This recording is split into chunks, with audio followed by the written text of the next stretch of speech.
Hello, everyone. Welcome to another DCU Daily. Welcome to the Christmas Eve part of the show, or the Christmas Eve show, not part of the show.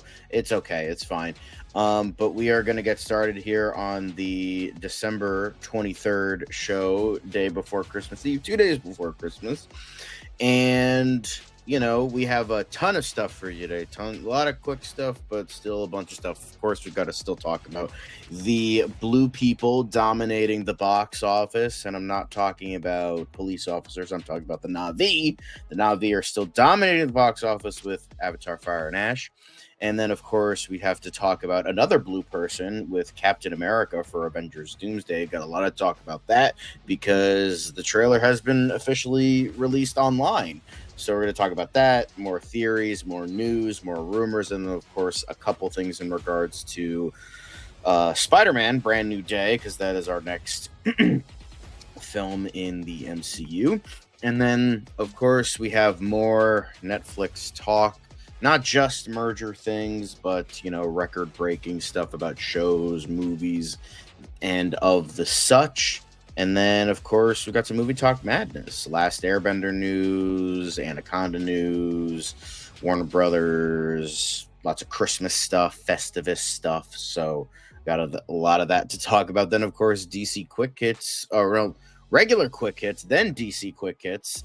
Then, of course, another rendition of What Did Gunn Say? And then a more success in regards to what is now finally can be categorized as DC's ultimate line. They finally managed to, like God knows, 2 or 3 times, they tried to do what the Ultimates did back in the late 90s, early 2000s. And then that got buried, and then Marvel did it again, and then DC tried it a bunch of times of an alternate continuity, and now they finally got it right, and people are still absolutely loving it. Batman, Wonder Woman, all that stuff. So we have all of that to talk about, and so much more. So before I talk a little bit too long about the stuff you're about to see, let's get into the show and actually see what we're about to see. Let's get to it. It doesn't seem to matter what I do. I'm always the number 2. All right, mister, I need to paint my abs on to get nominated. You don't see Robert Downey doing that. You're kidding. You're kidding. I can't open the envelope without the... Warner Brothers is heading back into the Matrix with a new movie in the works. Wonder what other surprises are in store. I want to be Bruce Wayne. I like that. You're gonna love me. There's the shot right there. That. Okay, we don't need to see Cole's. Right there. You look ridiculous. Well, not no more, he don't. What, dude? I can barely understand you. Your accent's insane. What the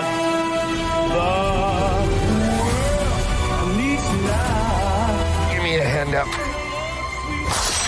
Nope, I'm actually okay. Thank you very much. Oh, wow! Wow!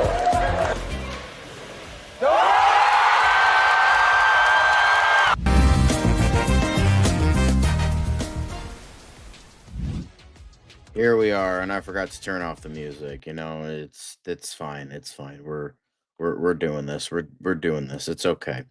But yes, we will bring it on. We will bring on all the things, and with that, hello, host John. Lovely to see you. We also have we have Dan here. I don't know if he's Happy near Festivus. his. Yes, okay. I wasn't sure if you were on or if you were went to for- the bathroom or something, but here we are. No, yeah, the voice of Dan for now. I'll be on camera soon, but hey, happy Festivus for the rest of us. December 23rd, Yes. that's canonically Festivus. So, And we will be talking about that later on in the show. But some like to call it Christmas Eve. So, and then just keep going about Christmas Eve, and then the day before Christmas Eve, and anyway. Speaking of Christmas Eve, a terrible segue because we're talking about nothing that has to do with Christmas or Christmas Eve. So, anacondas are green, Christmas color, whatever. And just stop trying. We'll anyway, yeah, there you go. Avatar Fire and Ash to burn bright over Christmas with $75 million as Anaconda. Marty Supreme and Song Sung Blue open 2025 box office to fall short of $9 billion. Yeah, so, thanks, Avatar. Thanks for fucking nothing. But with this, yeah, that's not a surprise. With all of the reviews that are coming out, with all of these, it's not a shock that all these smaller IPs or indie movies aren't doing the gargantuan level, stuff that Avatar seems to be doing. So thanks for the super sticker, Enterprising.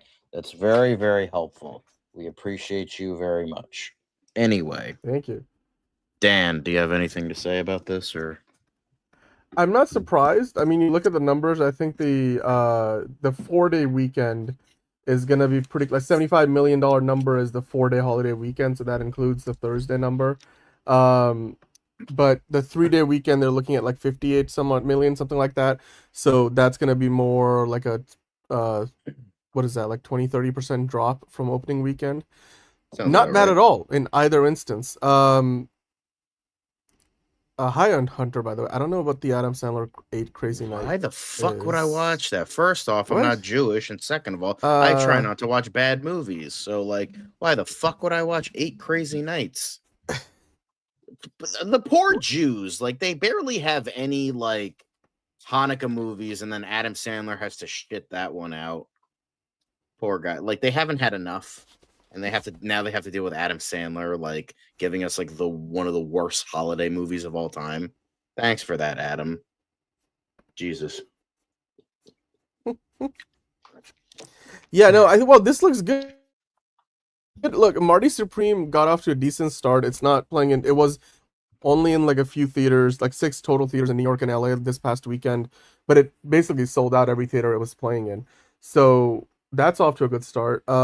As far as like these more prestige movies go, Anaconda, by the way, I don't know about anybody else and what the reviews might say. We'll talk about that later in the show, but the trailers look fun, and that's like the other big movie, and they're looking to start Sure. with like 20 million or so.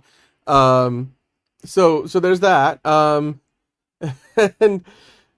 overall, it looks like when you look at the results here, the big thing is that this year they were looking or hoping that the box office would surpass $9 billion, which would be it would be basically the second time since the pandemic.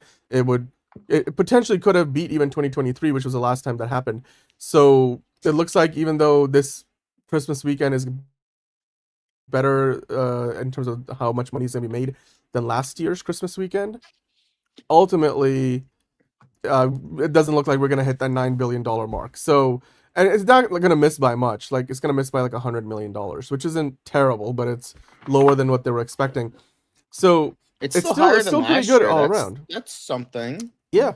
No, it is absolutely. Now they are predicting next year is going to cross 9 billion. Go figure. I mean, we'll see, because they got Doomsday, Dune Part 3. Of course, you got Supergirl. Devil Wears Prada 2. There's a Super Mario Bros. Galaxy movie coming out. So many things. Oh, don't you worry. I'm just some geeky guy. My Anaconda don't want none unless you got buns, hun. I guess they seriously don't Yeah. want none. Nobody wants any of that. So, We will get we'll into talk that about later. soon. The reviews are out. But in terms of Avatar, Fire and Ash is set to pass 400 million at the global box office today, so it's already setting up to hit that billion, hit that Billy. Because the domestic, in terms of it's supposed to be 13.3, which is total 102.5, international 37.4296, and then global 50.7, and then around pretty much at 400 million. So, congrats to Avatar, but that's expected. So, Indeed.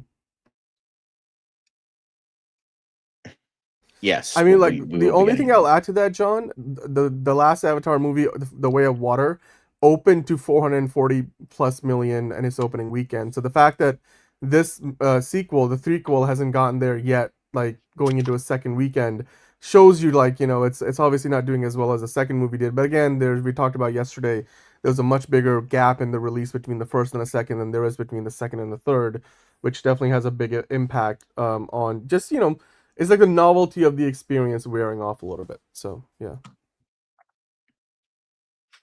Yeah. Cool. But, we are also then is that it for yeah, that's it for box office stuff. So now let's get into MCU Weekly because we have a lot to talk about there. Because the Russos finally dropped the official poster for Doomsday next year at December 18th, 2026. So it's exciting for quite a few people. Not for me, but here we are. I mean, no, look, it's interesting. Look, we knew the poster was coming soon. Usually the poster is followed up by a trailer. So when this dropped, I was like, okay, are we getting an actual trailer today? And we'll talk about that in a minute. What we Y'all ended got up getting plot? was Nah, the we Steve got Rogers nostalgia. teaser that we have been talking about. Yeah, well, I mean, we've been talking about it for a week now, so it doesn't feel like anything new at this point for the people who are in the know, poster let's looks say. cool, But like, yeah, you can have a cool poster and have the movie be dog shit, which is what it's most likely going to be. Well, actually, speaking of the poster, though, John, I think we have some more information we can dive into, because you look at the poster itself, and you look at not just the A for the Avengers and the date, obviously, for the release date and the title of the movie, the key details, let's call it. But you look at what's behind the A and all of that window art, as it were. Is that telling us anything about Doctor Doom's like magic runes or whatever? Like, what is that anything to work with? Like, is that telling us maybe something about who which version of Doctor Doom we're getting? Like, what do you think, John? No. I think it's just a window. I think that's it. It looks similar. I cannot to the tell He if Who you're being Remains. sarcastic or not. It kind of looks similar to the He Who Remains like Yeah. window he had at the end of the universe or whatever at the end of Loki season 1. But that's like the most I can give it. But like that's not a thing anymore, so I don't think that matters. But not really a Kang thing anymore. yeah, unless like it opens with like Kang being like, I'm gonna have a dynasty, and then just Doctor Doom comes in and fucking yeets his ass. That would be funny. Be like, fuck you, Jonathan Majors, for being a piece of shit. Yeah, I mean, I will say this though, it's a pretty cool teaser poster, and it would have had more impact if we didn't already have a million leaks dropping every day for Avengers Doomsday, leading up to James today, Gunn still knows how to fucking release shit. He's like, I'm not having anything leak. There's a reason they call him James Gunn. He's strapped at all times, and if you fucking leak anything, they're gonna pull like Goodfellas Joe Pesci, and you're gonna go into a plastic room, and then you're never gonna be seen again. So like,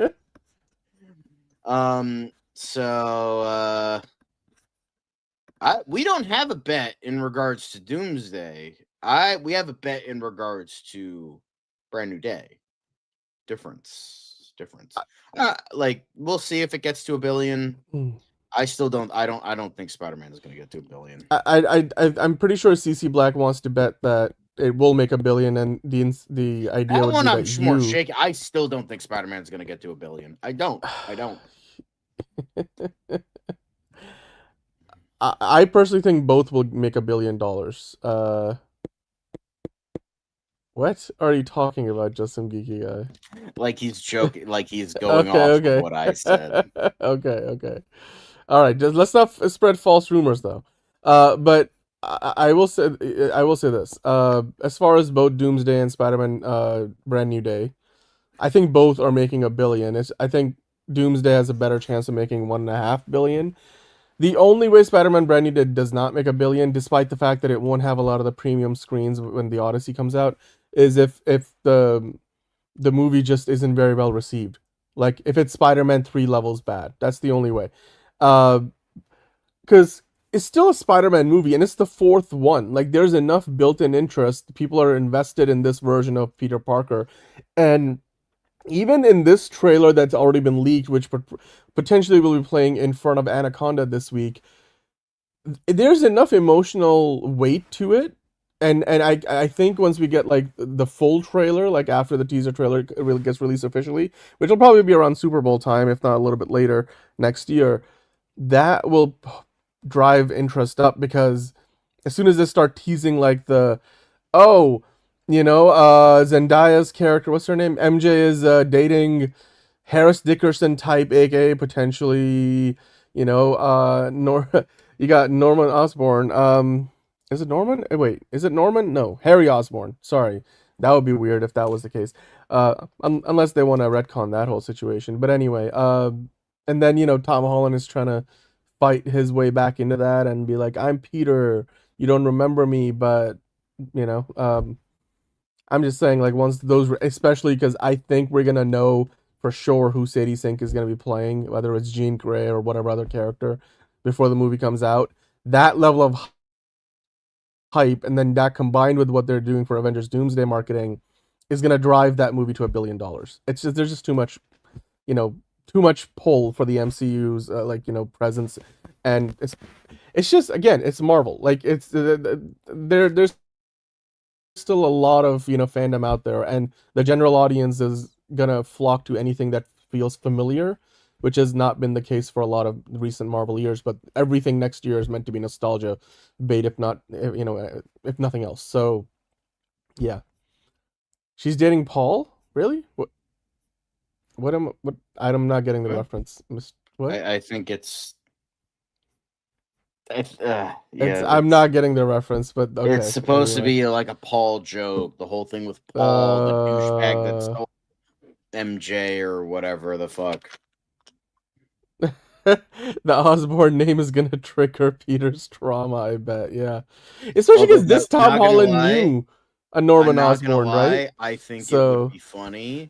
I think it would be really fucking funny to like have, because there's been rumors that like MJ, like in the movie, is gonna be dating a new guy. It would be fucking funny as fuck if they name him Paul. Like, it would be disastrous, and it would like be like the worst thing ever. But like, imagine how fucking funny that would be. Like, that would be terrible, but it would be so funny. Anyway, it would be interesting, that's for sure. All right, let's not get demonetized, because they also released the teaser for Doomsday. Now you can watch it. Yep. You don't have to go see Avatar: Fire and Ash again. Thank God. You don't have to fucking go see it. You can just watch it on Boom. You could just watch it on your safety from your own home. Don't have to watch terrible blue people movies. It's fine. Just watch it on the Russo Brothers Instagram, and you're good to go. Not grainy, not pixelated, not with a watermark. None of that. Well, yeah, that is the rumor. That is the rumor that she's dating Harry Osborn, which, by the way, would also be funny, because then Troy Oboyo 17 would have 100% fucking called that. But Well, I mean, I was just gonna say, it's while this is nothing new for fans who have been like watching all the leaks, I'm sure there's a lot of, I don't know, like normies, let's call them, and I don't mean that in any derogatory sense, who maybe didn't go to see Avatar and weren't really as aware of all these leaks. So yeah, for them it's like, oh, it's Steve Rogers is. But John, there was this speculation, the idea that Captain America is back, and yes, I think we're gonna get into that a little bit more later. But before you even go that far, obviously the big thing in this teaser trailer is the fact that he's got a kid. He's got a baby. We don't know if it's a boy or a girl. I couldn't really tell. Yeah, they weren't exactly in the comics, flashing Steve like Rogers privates of the baby. Like, we don't know. Yeah, and you can't tell from the potato face. So Hey Benedict, shut up, Spider-Man. Brandy Day's the bridge to Avengers Doomsday Spider-Man street level movie just in the early movie. Yeah, yep. It's gonna start off street level and then get real not street level by the end, probably. Yeah, most likely, because we can't have nice things. Yeah. Well, but the question becomes, which of the kids from the comic version of, I guess, the Rogers family are we potentially seeing here in the movie? Like, are we even gonna get to see this baby grow up, or is this just meant to be like, oh yeah, he had a family, and Doctor Doom's gonna do something to that family that's gonna make him even more of an antagonistic force, or are we gonna get to see one of the this kid or maybe multiple kids grow up into becoming one of the comic book versions of Roger's kids? Like you got Thomas, James, and Sharon. Your thoughts on any of like, is this going anywhere beyond just, oh, he's got a child and therefore a family and he's living out his happy ending? Yeah, I don't think this is like gonna. I don't. I mean, there have been rumors that it's gonna be like that it's gonna be one of his kids, like one of the, or they're just gonna make an original character and just like deal with that and just have him be like Steve Jr. or something like that. So whatever it is, Captain Amera baby. That's a good name. He's No, already got it's the not. costume for it. No, it's okay. not. Okay. If you say so, John. If you say so. But Yeah. it could be interesting. I mean, like if they do the Thomas thing, we could finally actually get proper Red Skull back in the MCU. Maybe maybe it is John Avenger, just like John Helldiver. Anyway,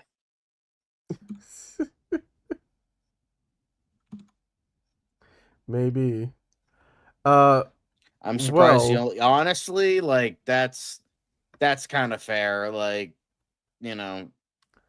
very fair enterprise. you know what, Very fair. enterprising, that is true. I mean, come on now. I Have you looked at mean, I will say it's like Peggy? a Come Chris, on. like the actual baby of Chris Evans and Haley Atwell. That would be the most beautiful person on planet Earth, probably, most likely. Like at least one of, those genes. They be hitting. So like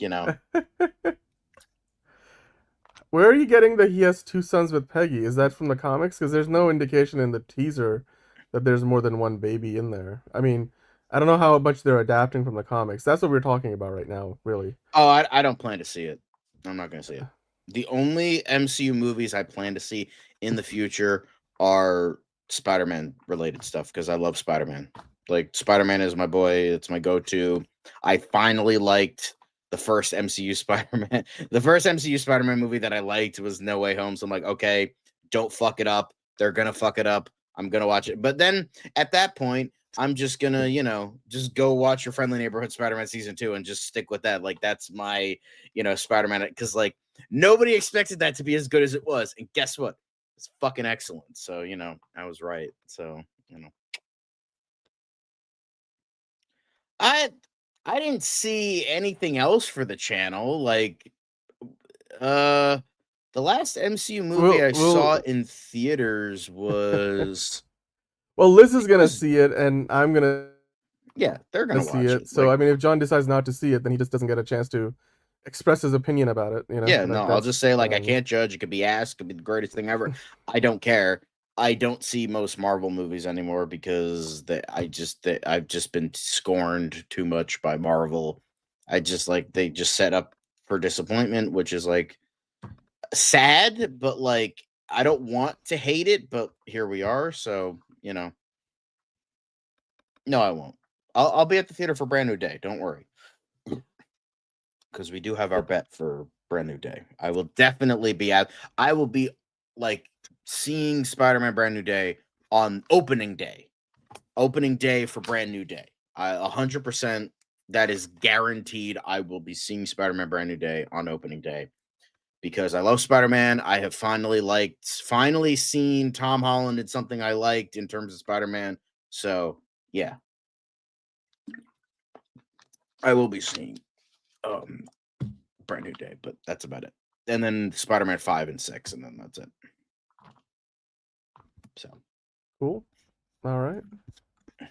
Well, let's keep on going because I did want to mention, John, in the teaser at the end of this Captain America teaser. Well, That's exactly the point. It doesn't say Captain America will return. It says Steve Rogers will return. So the speculation has been that, hey, uh, he's not going to. Chris Evans is not portraying, Steve Rogers Captain America. He's just Steve Rogers. Captain America still is Sam Wilson in the current timeline, Yeah. and so he's not gonna be like, oh, I'm back as Captain America. You can go back to being Falcon now, and I guess that means Danny Ramirez's character would be just a normal soldier again. I don't know. The So point is, even I have to agree with Jeff are we? Snyder on this one. I know, Yeah, fucking cold day in hell, but like he's probably going to be Nomad because like he kind of was, kind of wasn't Nomad during the events between Civil War and Infinity War.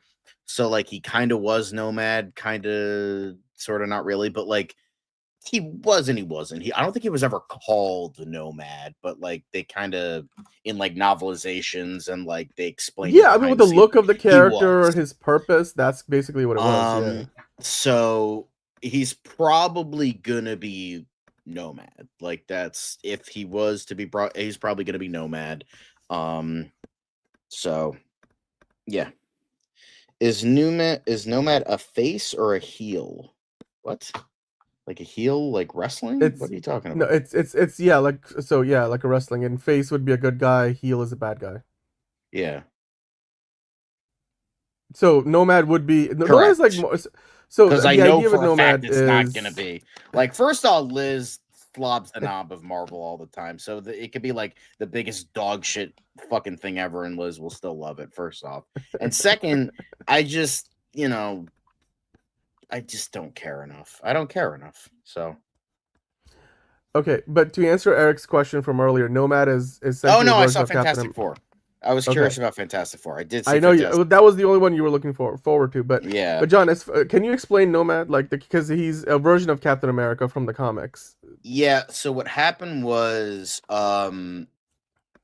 Nomad was essentially Steve Rogers like abandoning Captain America because he believed that at that point America was not doing what they like should have been doing. Like the government was like fucking things up, and like they're like, America is not the not the thing that it's supposed to be, ironically. So Steve Rogers abandoned Captain America as a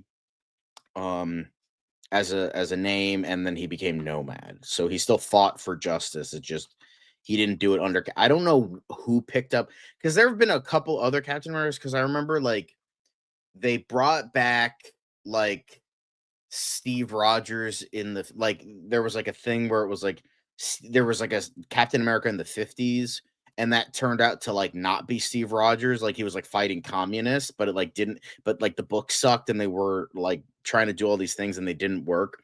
So that was the thing that was brought in of like, oh, Steve Rogers has been on ice since the end of the war.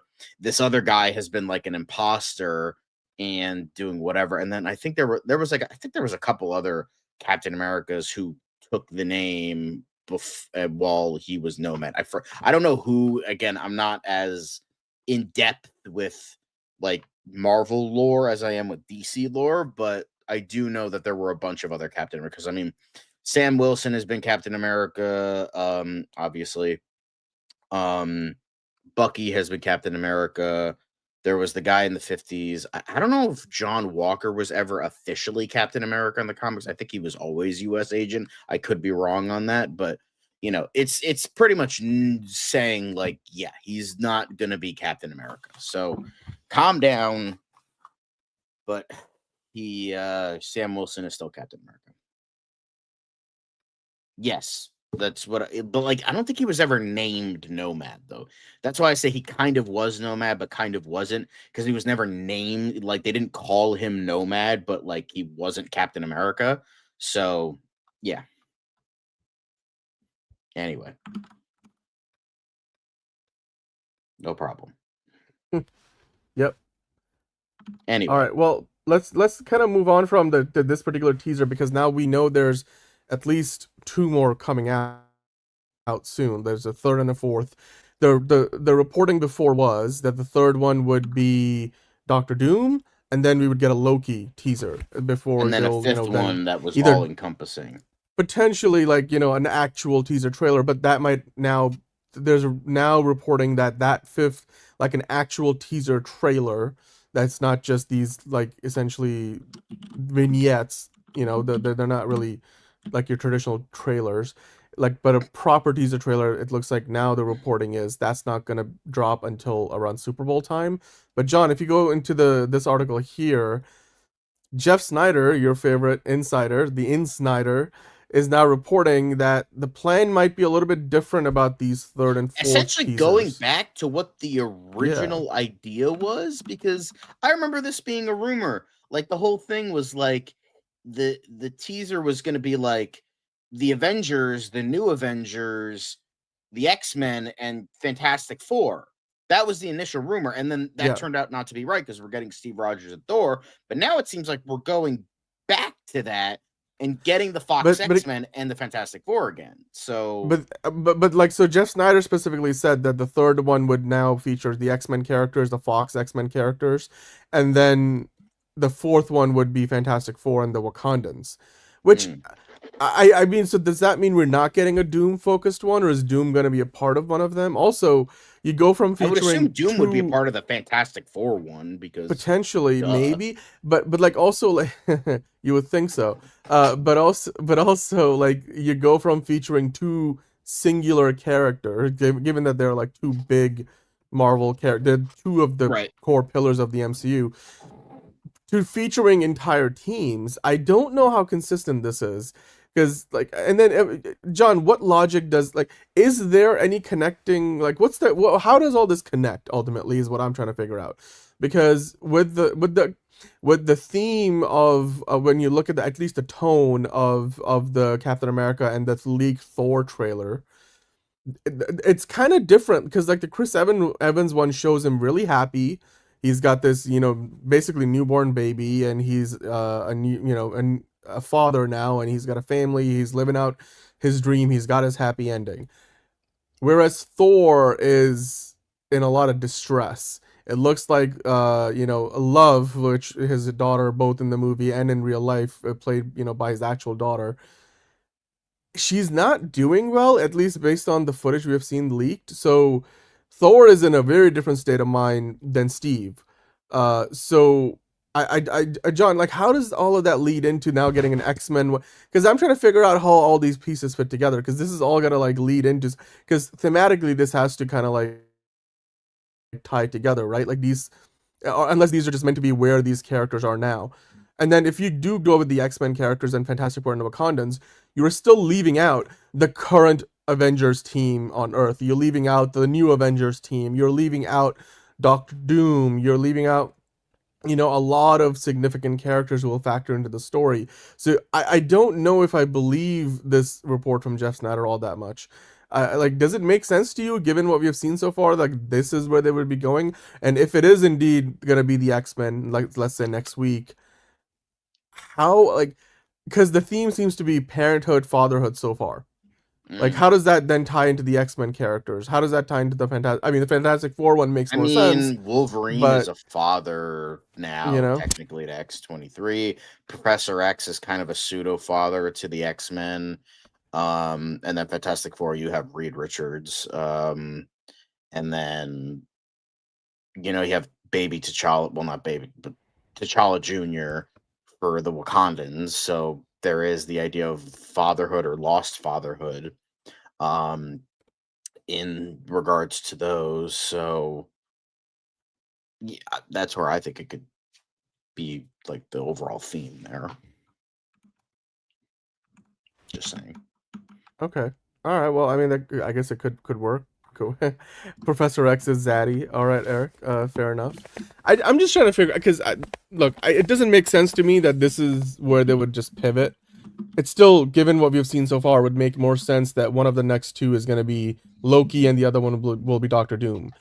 Well, how would Loki be a fatherhood thing? That's, he's the father of the multiverse. I don't know. Like, maybe that's how it plays. I mean, maybe that's most, not Loki's the connecting. but like, that's it. I don't think John is up to his Nolan checklist figure drawing.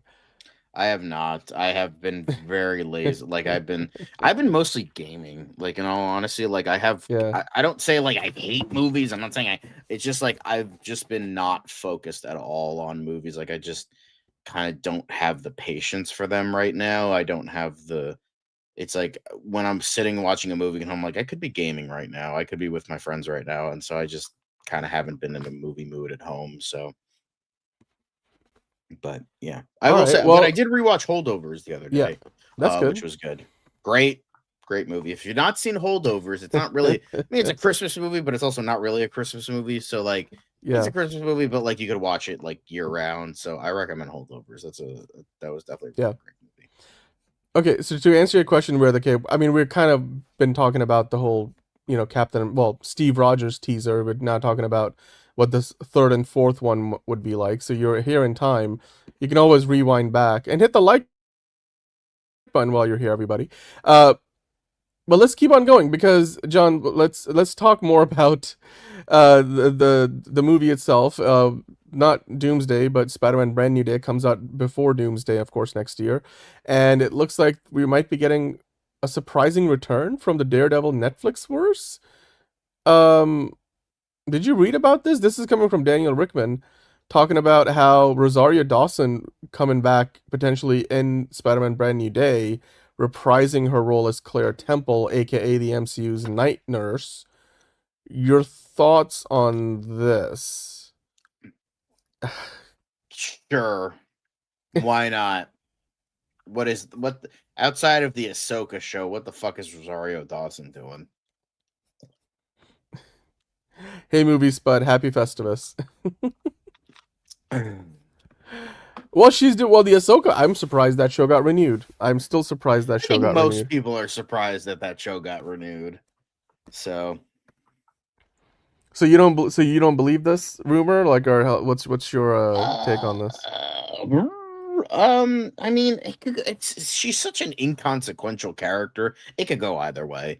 If she's in it, yeah, okay, I could see that. If she's not, okay, I could see that too. She's like so like, if it was like Daredevil's coming in, I mean, I like could kind of see it because Punisher is going to be there, and they're trying to push the whole street level thing, even though they're probably going to abandon that by the second act. So they're As most Marvel movies do. yep. And then we can like move on, but then but yeah, it's just Claire is inconsequential. Like if she's in it, cool. Like I love Rosario Dawson. She's a great actress. I like Claire as a character. She's small, but she's so like small. It's not like a Punisher, Bruce Banner, allegedly Black Widow. So it's not like these super big characters that have a big effect. If she's in there, it would probably be a cameo, like Daredevil in No Way Home. So yeah, no, Rosario Dawson does rock. She's a great actress. It's just like Claire was just such a small character. It was just she was like kind of like the small connecting tissue of the Defenders.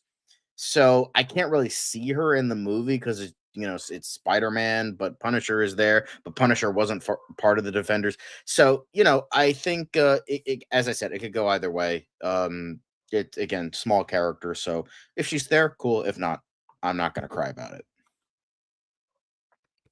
All right, that's Claire fair. was a character that showed up in the Defenders shows, Daredevil, Jessica Jones, Iron Fist, and Luke Cage. She was kind of the connecting tissue that would bring everybody together. Like, oh, I remember that character, and she would kind of like hop over and like she like helped save Daredevil's life. I think she was in Jessica Jones for a little bit. I don't remember. It was so long ago. And then she, was also like I think helped out Iron Fist, and then she was like getting the power from Power Man, if you know what I'm saying. So there was that as well. But I can't. Yeah, that's I don't know if you remember. Yeah, all the Netflix stuff. How the fuck have you not seen Netflix stuff? That's like the best stuff Marvel's done. Well, at least Daredevil and Luke Cage. Jessica Jones, the first season was good, and then it fell off. I liked Iron Fist, but I get why people don't like Iron Fist. So, yeah, she was Night Nurse, which was like a combination of different characters in the comics. So, yeah. Yeah. Anyway, And speaking of Daredevil, John, it looks like there's a new casting notice. I don't know if this is an active one or this is just late. We're late to the party because like the season 2, I imagine, is mostly done filming. Uh, but let's talk about this because according to comicbookmovie.com, it sounds like this is for season 3. Daredevil might be looking to cast a scrappy New Yorker with a hidden rageful side. Not Kingpin and Nelson. I mean, by the way, Kingpin also is not going to be in the movies because there's a rights issue there. So, who could this possibly be, John? What is going on here? This is from it could be Nexus fucking Point anybody. News. Like, it could really be anybody. I don't think it's going to be anybody. I don't think it's going to be like a big hero or anything. I think it's just going to be like, maybe like a small antagonist from the vibe I'm getting.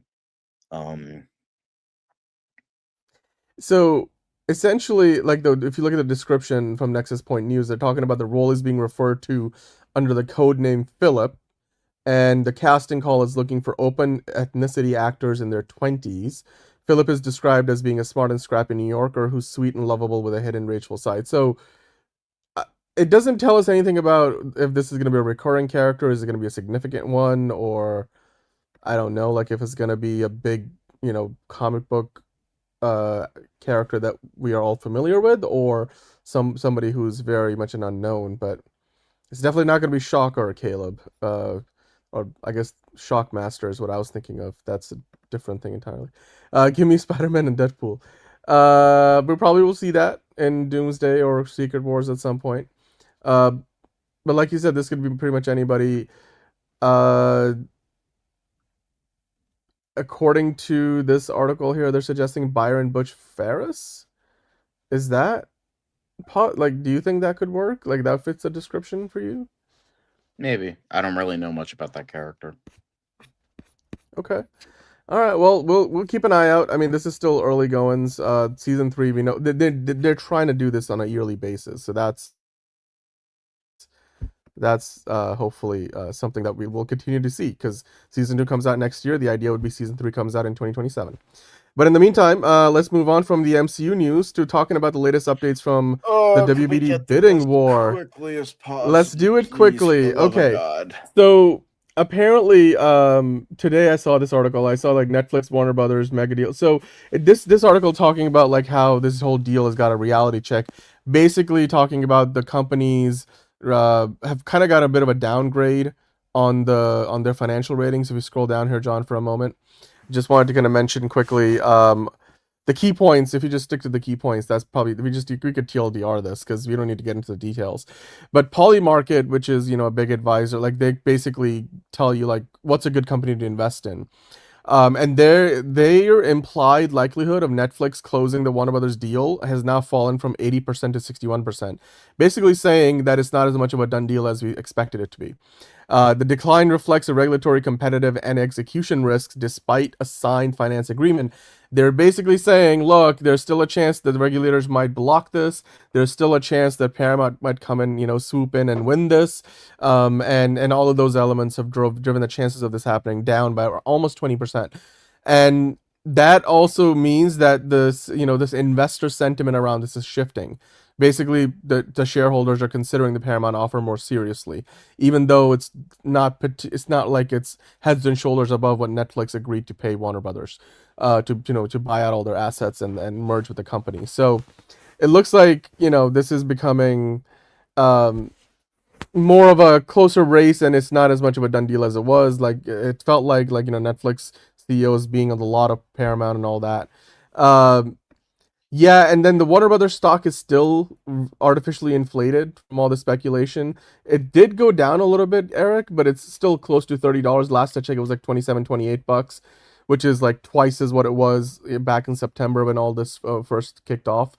But John, if you go to the next article here, let's kind of talk about where we headed next. I don't think Crunchyroll will buy Warner Brothers, Nelson. That's Sony owns Crunchyroll, and I don't think Sony was interested in any of this, but as far as the Paramount offer that we talked about yesterday, their latest offer, the revised terms, it does provide the guarantee from Larry Ellison that he's going to pay up if the Middle Eastern investors and other investors back out. That's what Warner Brothers Discovery had wanted from the beginning. They also now have the same breakup fee, the $5.8 billion that Netflix's offer has. So they're equal on those terms. But the thing that they didn't do, Paramount did not raise their price from their, the hostile takeover bid that was rejected by the Paramount board last week. The price is still $30 a share. Despite like making changes elsewhere to improve their offer or give Warner Brothers more assurances, the ultimate cost of the deal is still the same. And it looks like the reason why they're doing that is because they don't feel any pressure to raise it. They've already gotten enough investor interest that they feel like they can hold out until at least January 21st, which is the deadline for this offer, to make this all work. And then also, because of that, you're hearing like industry insiders say, like, look, this isn't a done deal by any means, because now Netflix and Paramount's offers are pretty much on even grounds. Like they're pretty much, even odds.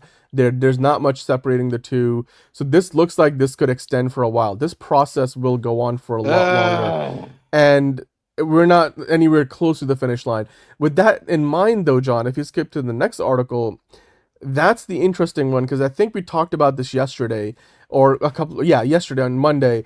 Harris Associates, the fifth largest shareholder in Warner Brothers, remember they said they were open to a revised Paramount bid before Paramount submitted their revised bid with all the improvements I just mentioned.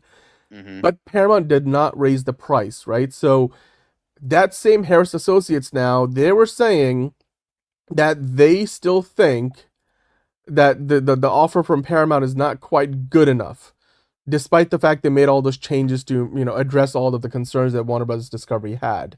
Why? They're saying it because, look, they're saying if we walk away from the Netflix deal, aka if Warner Brothers decides to cut Netflix loose out of the deal, they had to pay Netflix $2.8 billion. And basically they're saying we want Paramount to cover that price. We want them to not only pay us what they've agreed that we are worth, but we also want them to cover that extra near $3 billion breakup fee from Warner Brothers side, and then some, because we have to go through all these other things. It's going to be a more complicated process. Basically, there's a lot of inertia for us to switch from a deal that's already been signed and go with Paramount instead. So I think the indication here is from, again, one of the largest shareholders of the company in Warner Brothers.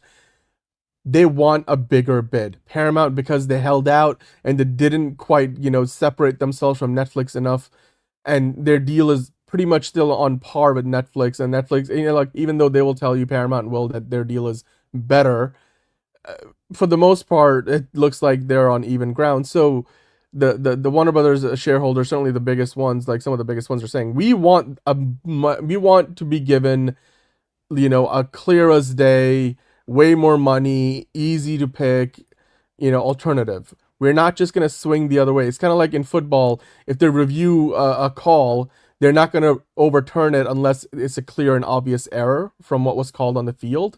That's what is going on here.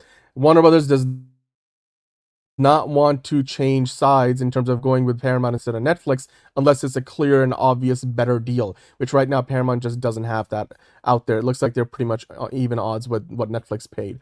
Now Eric's saying they're going to cost them money that they could get from selling cable. They already had a $25 million bid just for, well, that $25 billion bid from Starz was also, in addition to the Discovery Global networks, it was also with 20% of Warner Brothers the studio and streaming. So it wasn't quite $25 billion just for the cable networks. It also included a 20% stake in the other half of the company that Netflix has agreed to buy. So it's kind of hard to kind of determine how much they truly value. I just want. So, I don't, like, yeah. honestly, like, I don't want Paramount to own it, but like at the end of the day, I just want this shit to fucking end. I'm so sick of talking about it. Like, I just Netflix, get this shit out of here. Just somebody, please buy this fucking company and just fucking get out of my face. Like, I'm so sick of it. Fuck. Well, that's the latest we got on that so far. So I'll leave it there. Basically, what it means is Paramount probably has to up their bid again to make it truly stand out, and it doesn't look like what they've got on the table right now is going to be enough. Of course, Warner Brothers board themselves will have to, give their response. They said they'll take a week to think about it, so we'll probably hear about it next week, and then we'll take it from there. And then at that point, I'm guessing Paramount will then submit another bid, and then that might force Netflix to up their bid, and therefore the bidding war continues. So we'll leave it there to be continued. Until then, John, let's switch back over to talking about some news, but this time we'll keep it Netflix focused, of course. Netflix and chill, as it were. It looks like Emily in Paris season 5 has jumped up to number 2 on Netflix's English TV list. Like a thing. Like they're I remember they're in Rome this seeing season. a trailer for this show, and I'm like, this is literally like entitled pretentious Karen American in Paris. Like that's the show. It is an entitled bitch who doesn't care about another country's culture and acts like a Karen the whole time, and that's the show. Why do people like this? Why is this season 5? Fucking 1899 gets fucking canceled after 1 season, yet this shit gets 5 fucking seasons. Big Mouth gets 8. Netflix, what the fuck is wrong with you? Like, what the fuck? Yeah. Well, it's not racism because France isn't a race, it's a country, so it's more like xenophobia is quirky. But like, or prejudice is quirky, but it's just like, God, man, like, fuck, I just.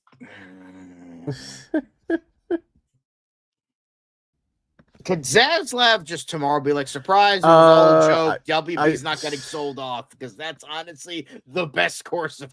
Wait. No, I think obviously, John, I will say this: you and I aren't the target audiences for the show. The show is incredibly popular with the female audiences, as it is. Fucking like meant to be, wine moms. So it's doing well, and good on Netflix. Who are like boomer racist and like are like, ooh, I identify with this character because I don't care about another country's culture, and that's what I would do if I went to France. It's comfort TV, and I think you're giving a superficial description of it. There's more to it than that, but TV. This is fucking as xenophobia wrapped around quirky. Like it's god, it's so bad. All right, well, let's keep on going here because on the movie side of things, Netflix also doing really well. By the way, most shows on Netflix don't last 5 seasons, so that alone is impressive. But as far as the movie side of things goes, K-pop Demon Hunters has now surpassed 500 million views on Netflix, which it was already the most viewed movie on Netflix of all time, and it looks like that is now continuing, so there we go. Hello, Johnny Rico. Happy Festivus indeed. We're getting to that part of the show just now, so let's keep on moving here. We got a few more things to talk about on the Netflix front. John, it looks like we've got a birthday. It's Finn Wolfhard's birthday. It's your birthday. Anyway. One of the biggest stars from the biggest franchise on Netflix. Of course, they'll be dropping season 5 part 2 this week. He turns 23 years old today, John. Your thoughts? I was surprised that he's still only that old. Like, I was like, he's got to be like 25, 26, right? Like, no, the dude is... I mean, I get it. Like all these kids were literally kids. I will say in this picture on the left, he does kind of look like Bill Hader. So like maybe they were onto something with it. Chapter 2, maybe like just ever so slightly, maybe like a slightly shorter face. But like anyway, happy birthday.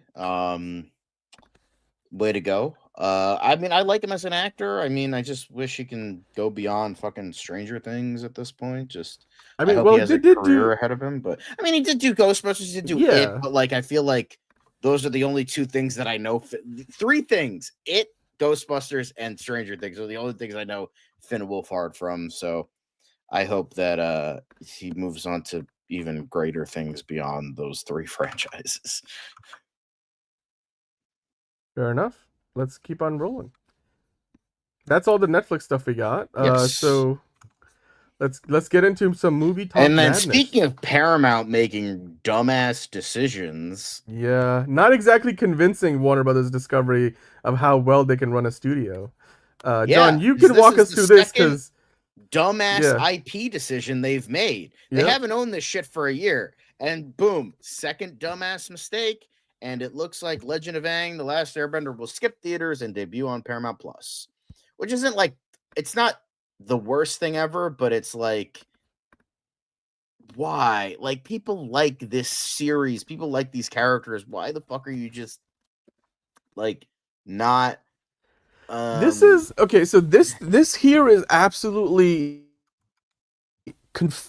it's dumbfounding news to me because look, they basically this move they've announced that pretty much everything Last Airbender, Avatar, like the Legend of Aang, pretty much all of those projects, whether they're movies or TV shows, because there is an upcoming animated show that's meant to be a sequel to the Legend of Korra, not Legend of Korra, was that what it was called?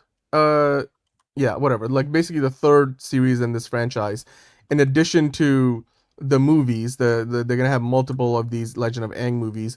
All of them now apparently will be Paramount Plus exclusives, the exclusive home of this franchise. However, dude, go to the next article for a moment from Deadline, because I want to look at. By the way, Taika Waititi also just joined the voice cast for the feature film, in addition Which to a few is new actors. mighty But be goof, but that's the least of our worries. But if you scroll down here, because in the Deadline article they point out something very interesting. Obviously, you mentioned Paramount trying to convince Warner Brothers they can actually run a studio, like the new Skydance ownership of Paramount, that is. Of course, this movie was originally greenlit under the previous regime, so maybe they see this as less of an important franchise. Maybe that's what it is. But Probably.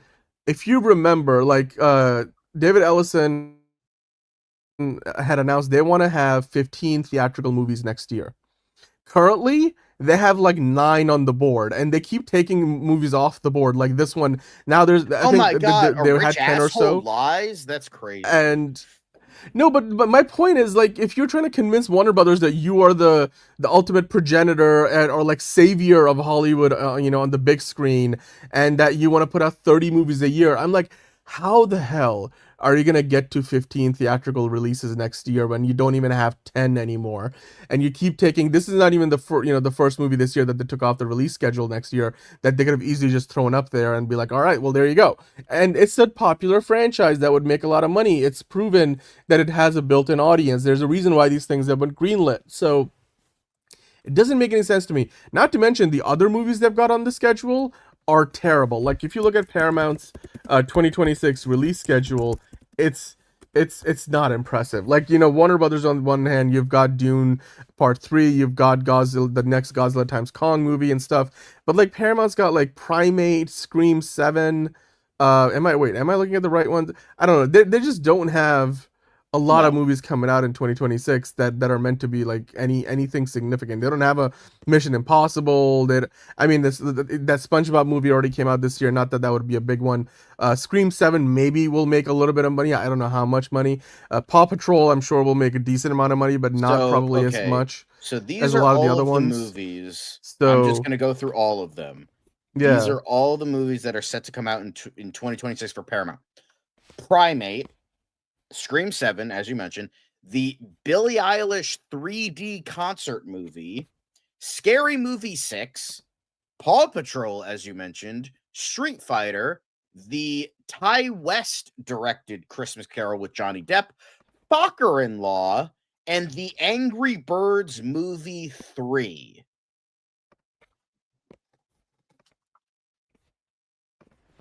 You are fucking stupid. It's about a killer monkey. I mean, it looks fun. Primate, I'll go see it, but like, it's like, guys, come on. Like, come on. Netflix has better movies coming out. At least they have K-pop Demon Hunters 2. Like, that's like better than everything that they have planned currently. But hey, it's something, right? Yeah, exactly. The Street Fighter is the only one I'm like genuinely really excited for.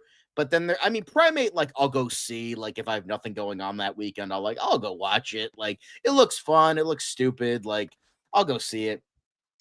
But yeah. Do you know who's in Angry Birds 3? Mr. Beast. So, that just goes to show Yeah, and you know who directed the Billie Eilish 3D concert movie? James Cameron. This man will do anything except direct good movies. So, you know.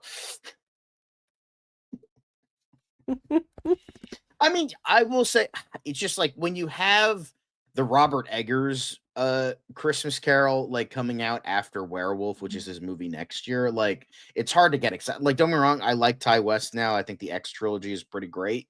But like if we're talking about Robert Eggers, who was like one of the greatest modern filmmakers who is currently still making movies right now, then it's like it's not even comparable. Like I'm sure it'll be a good movie. I'm excited. It's got a good cast, all that stuff. But like, you know, I mean, they'll probably denounce that to Paramount Plus because it's not a franchise movie. Because everything else is a franchise movie, with the exception of like Billie Eilish. But then they have, but she's like a known like person, so they're gonna have that. And then like Primate, that'll have an easy like profit because it's a horror movie and it's in January, and it's which is a dry month, so people are gonna go see that. That's gonna make its money back and then some, and even a profit. But everything else is a franchise: Scream 7, Scary Movie 6, Paw Patrol, Street Fighter, Fokker in Law, and Angry Birds 3. Those are all franchise movies. So you know, Yeah. and then like and now then we're looking at the 2027 slate. Like 2027, they have Children of Blood and Bone. I don't even fucking know what that is. Oh, it's based on a That's book. that one could be big. That could be like a Harry Potter level potentially. That could be And then they have potentially big. Benson Lee. He's a director. I don't know who Mhm. he is. But then you have like, and then like it's like you have Sonic 4. Okay, cool. You have Quiet Place Part 3. Then you have the two like Teenage Mutant Ninja Turtles movies, one for 2027, one for 2028, and then another Sonic movie. It's like, and then you have like a bunch of undated like movies, you know, that's just like, all right, okay, like one of them now being Legend of Aang. So it's just like there's literally a Paramount movie that they have planned called I Eat Poop, a dung beetle story. Like the only person eating shit here is David Ellison, because like this man does not know like what the fuck he is doing right now. There's a Gladiator just 3.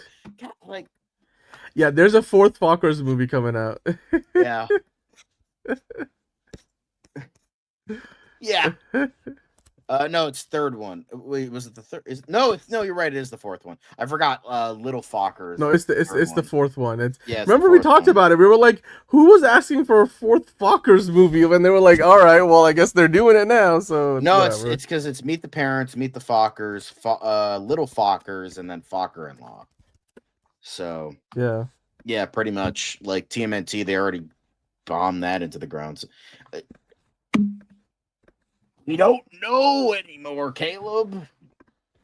And apparently we might be getting fucking Rush Hour 4 because good fucking Orange Man wants it. So like although that I will watch. I will watch that. All right, okay. Let's move on to the next thing. Oh hey, Anaconda's Rotten Tomato score revealed, and guess what? Surprise, surprise, it sucks. Like just like every other Anaconda movie that has ever existed, it sucks. Couldn't have figured that out with your garbage ass trailer with a fucking Sir Mix-a-Lot song. Okay, but like, but some of the reviews weren't half bad. Like I'm gonna say like I still kind of love the idea that it's a meta parody, because it's sort of like what you could do, what they did with 21 Jump Street franchise. I don't know if it completely hits, but hey man, like my Anaconda don't want none unless you got buns. I just love the marketing for this so far, because they know they got like two comedy legends in Paul Rudd and Jack Black. So honestly, I'm thinking like Jack Black is just like, it's either like he gives us like profit, but then he gives us garbage. It's like the Minecraft movie and like so many movies. Like it's just like he's just giving us crap, unless it's the Super Mario Brothers movie. That's like the only good thing he's done like for the past like what 5 years at this point, and maybe the Jumanji movies. But like, you know, I mean, he needs it. Yeah, like, I think it's, you know, well, ultimately, if you look at the Rotten Tomato score, I don't know if you can pull that up, but it just seems like the reviews aren't saying this is the worst thing ever, but they're also like it's not really delivering the goods by any means. And I mean, it was sitting at 35% with 43 reviews earlier today. It's not bad. It's not.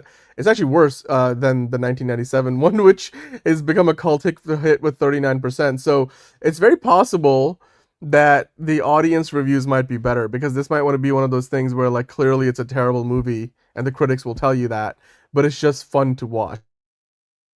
I just don't know how many people will go watch this over what else is out there. So Yeah. yeah, Honestly, guys, go fucking not see surprised that the Avatar. reviews are what Go they see are. The Housemaid over this. Like, Jesus Christ.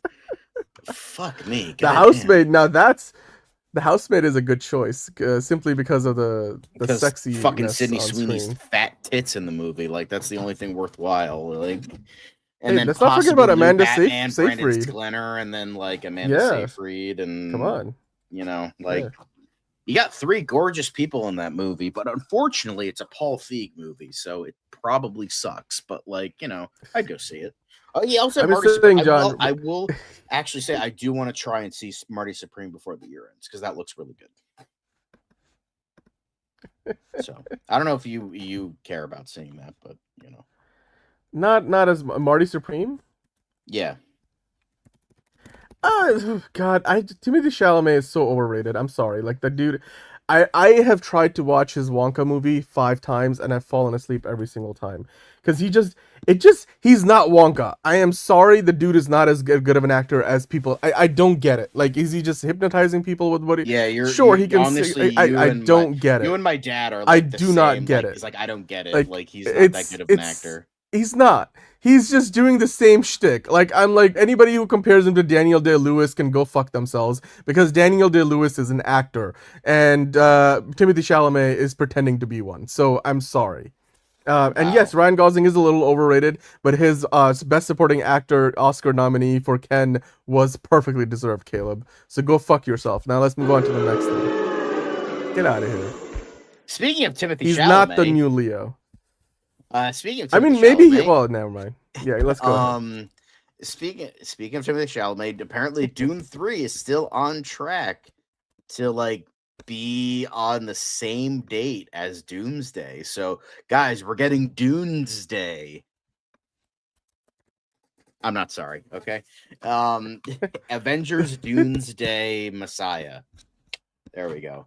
You know what's the one thing that I worry about is, like, well, clearly when you say Barbenheimer, you know what you're talking about. I think when somebody says Doomsday, it's too closely sounding to Doomsday. So I'm like, is it gonna have the same effect? Or also, Dune. Dunes. No, see, but then you could do Dunes Dune or Dooms Dune. Like, it's still, again, it's like a whole.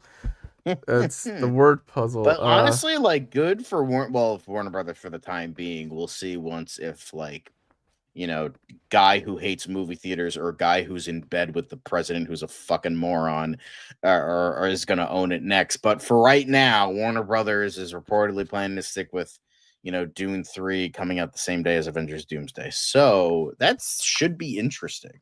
So all the cinephiles will go see Dune, and then all the shills will go see Doomsday. So, you know, that's definitely going to be an interesting team up.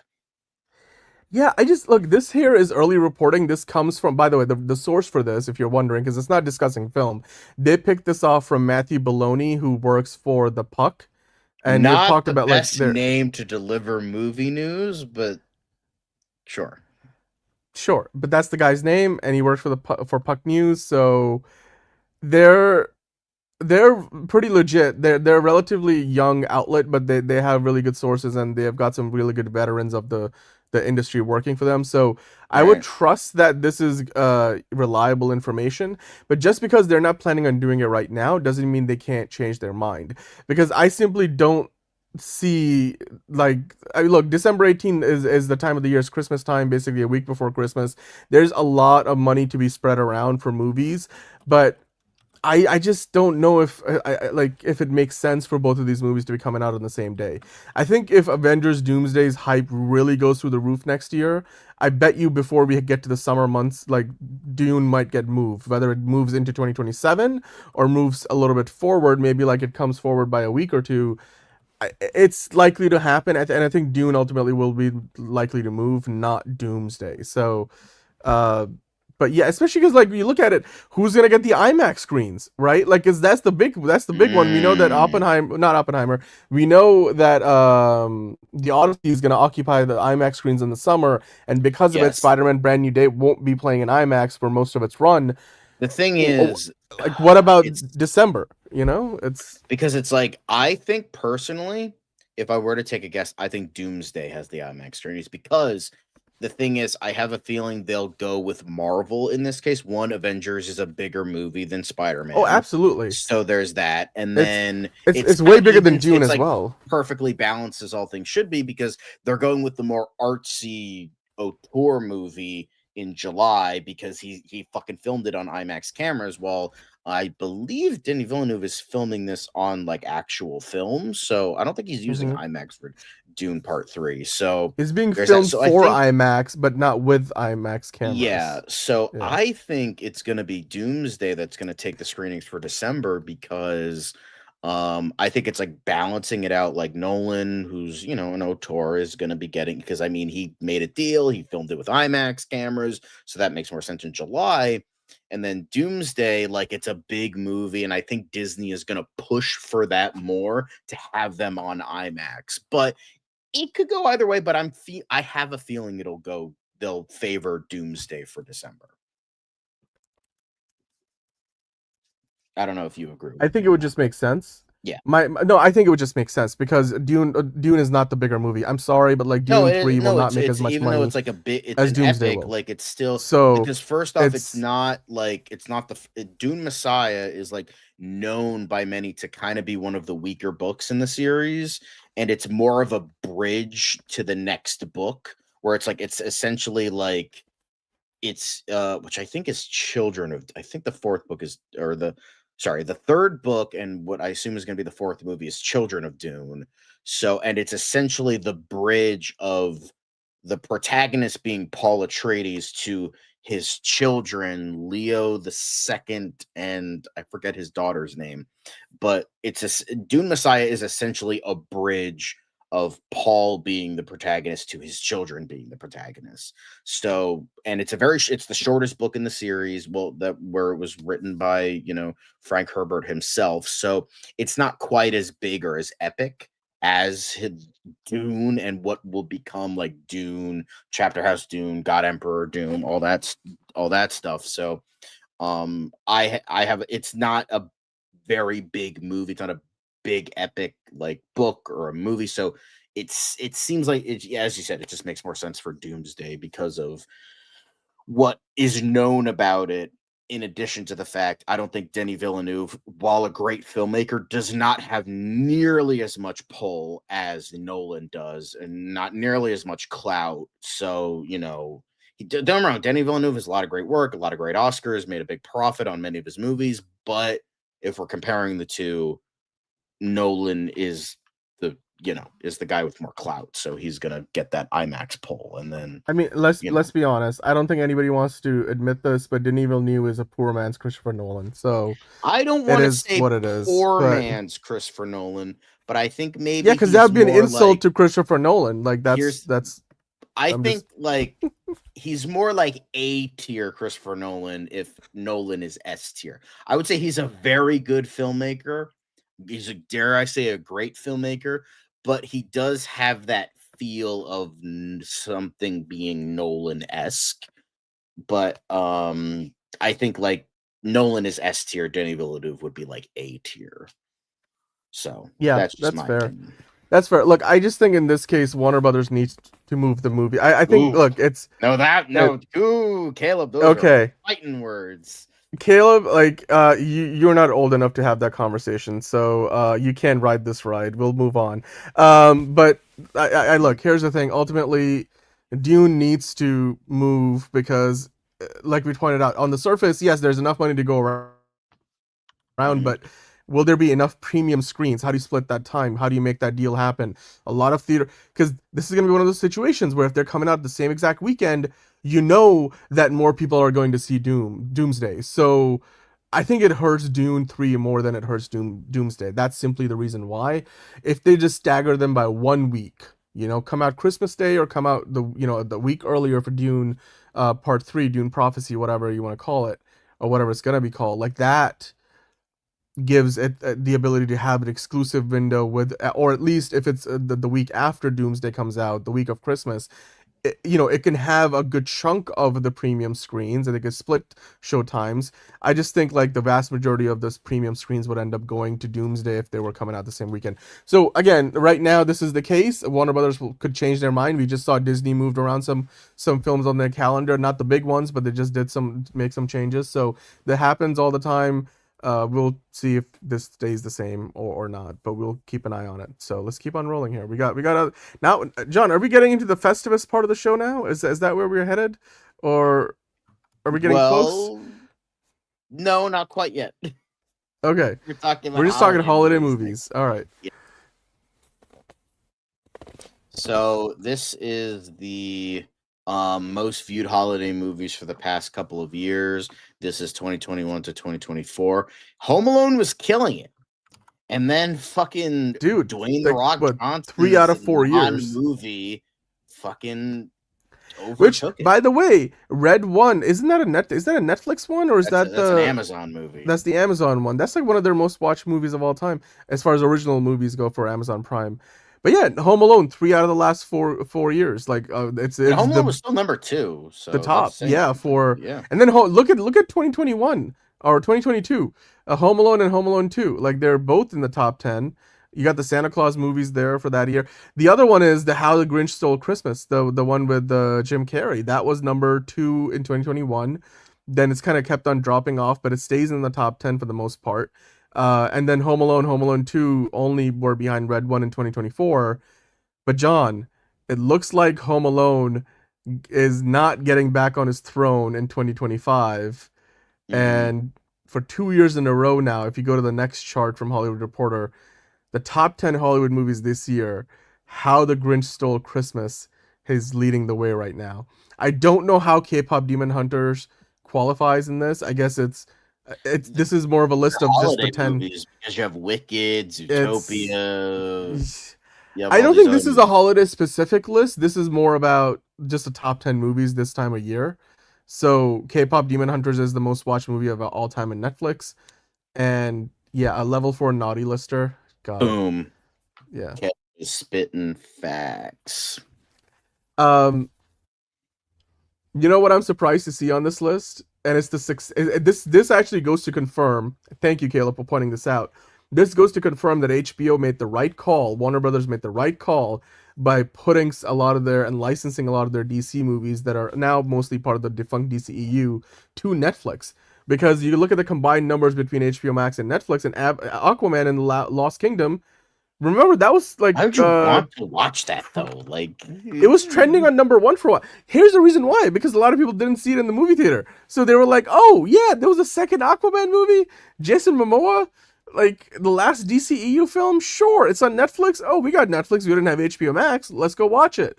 And it's doing numbers that are not that far off from Home Alone and Zootopia. And Zootopia just had a sequel that just blew the doors at the box office. So...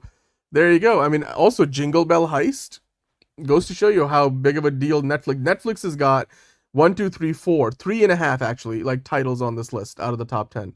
Of course, Peacock being at the top is surprising, but then again, goes to show you the lasting power of that Grinch movie. So, of course, Elf being on there is not a surprise. Wicked, the one from last year, of course, the original Wicked, but that comes in listed on Prime Video, not Peacock, where it's been for the most part because it's a Universal movie. So there you go. All that said, John, are there any other surprises on here? For me, Playdate is the surprise, or In Your Dreams, simply because I haven't really seen those myself. The other ones are mostly recognizable. We have talked about them quite a lot. So yeah. There you go. If you guys want to know what the 10 most popular streaming movies are right now. Anyway, a lot of them speaking are of popular movies, We got 5 sci-fi movies that apparently are perfect for Christmas time. Some more than others, but we'll see if this list is good or not. First one is Guardians of the Galaxy Holiday Special, Goated. which I have not Goated. seen yet. So this is the time of year to Dude! finally see it. So What the? Go watch this thing. It's got I Kevin know. Bacon in it. I know. Well, you kind of spoiled it, but I already knew Kevin Bacon was in it. So He's right there. He's in the globe. He's in the snow globe right there. anyway, In the image fun you're looking time, at. Anyway, ridiculous. Yeah. So that works. The The and next it's appropriate. one Yeah. is I don't know about Alien. Alien? Is it Alien or Ridley Aliens? Scott's bleak Wait, nightmare Alien, version of an yeah. immaculate conception. I think you're reaching with this one. I love Alien, and I give me another reason to watch it. Wait. Explain this again. Why is this So in the list? They say Ridley Scott's bleak nightmare version of Immaculate Conception story is forever burned into the heads of moviegoers. Nothing, and we do mean nothing, will make you appreciate the lights, the decoration, the spirit of Christmas. Like this is what I like. This is to me what the non-diehard Christmas movie people see, because this is bullshit. This is 100%. Like, I love Alien. I'll watch it any time of the year. I'll watch it around Christmas time. Fuck it.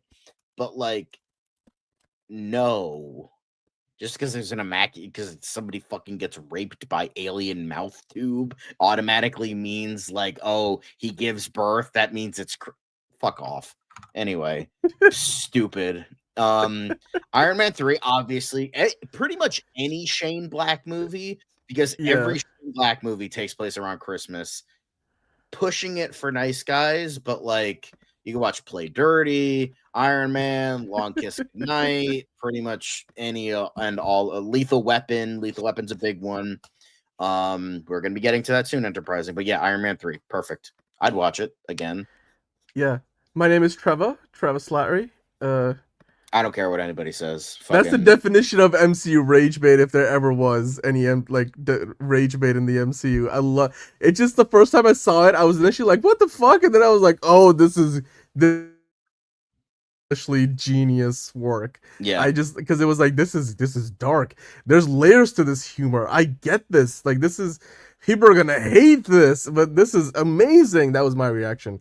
I was like, I want chaos, and Iron Man 3 just so Enterprising. Chaos. There you go. You have Gremlins, Christmas classic. I haven't watched it in quite a long time, but I hope to watch it again this year. I own it, so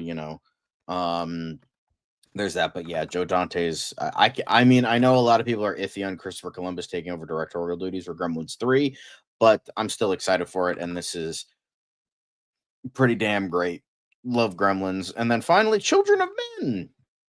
Again, it kind of goes into the alien. Did not see that coming. The alien idea of it's the Virgin Mary. There's a miracle, but it has literally nothing to do with Christmas.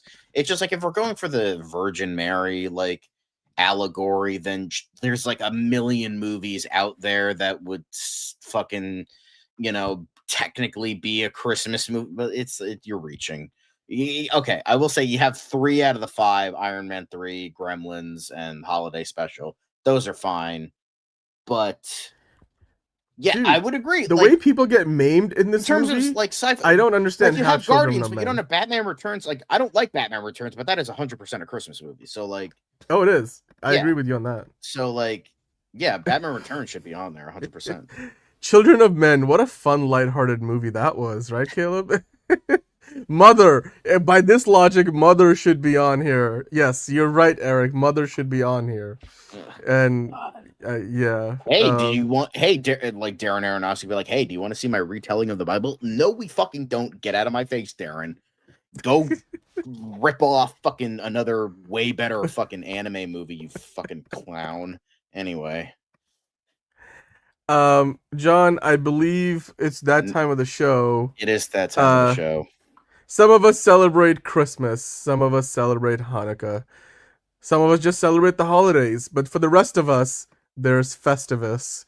Let's talk about it, shall we? It's Festivus time. It's December 23rd for those of I us got a on lot of the West problems with Coast. you But let's air our grievances, John. Do you have any grievances that you Shazam have to is air? definitely a Christmas movie. Anyway, but yeah, I'll get the poll out of the crawl space. Happy Festivus, one and all. And then, although it's not Festivus, technically it's happy Merry Christmas Eve on the East Coast. Depending on when you're watching live. I mean, well, I guess depending on which time zone you're in. That's more accurate way to put it. But December 23rd, Festivus. Did you read this? By the way, do you know the story behind Festivus? And had like the writer. I didn't have a chance to read this, so. So apparently, like one of the writers on Seinfeld, like this is fuck up, Caleb. God fucking damn it. God, fucking Shazam's goated. Get the fuck out of my face. Jesus Christ. But okay, so basically, one of the writers on Seinfeld, like it was a story from his family, and he was like so embarrassed to like ever like talk about it or use it as an inspiration for one of the episodes of Seinfeld. But ultimately, you know, it just got written into the show and has now for 30 years forever become like this cultural zeitgeist moments, one of the many iconic moments from Seinfeld that we'll always remember. And I just was like watching this and I'm like, oh man, like I miss watching not only Seinfeld, but I also miss Jerry Stiller, like one of the great, you know, characters and actors and just human beings who ever existed in all of Hollywood. So and he's not with us anymore, but obviously Ben Stiller, his son, is still doing great work. So, John, are you a big fan of Seinfeld? Have you ever celebrated Festivus? Have you ever brought out the poll and aired your grievances? My family are a bunch of non-believers. They believe in Christmas. Lame. So, you know. Yeah. Unlike the rest of us who celebrate Festivus. Yeah. Anyway. You already did the joke, Dan. It's not going to hit as hard now. I actually managed to land the plane on that one when I was building it up. That's good. That's good. But hey, you know what?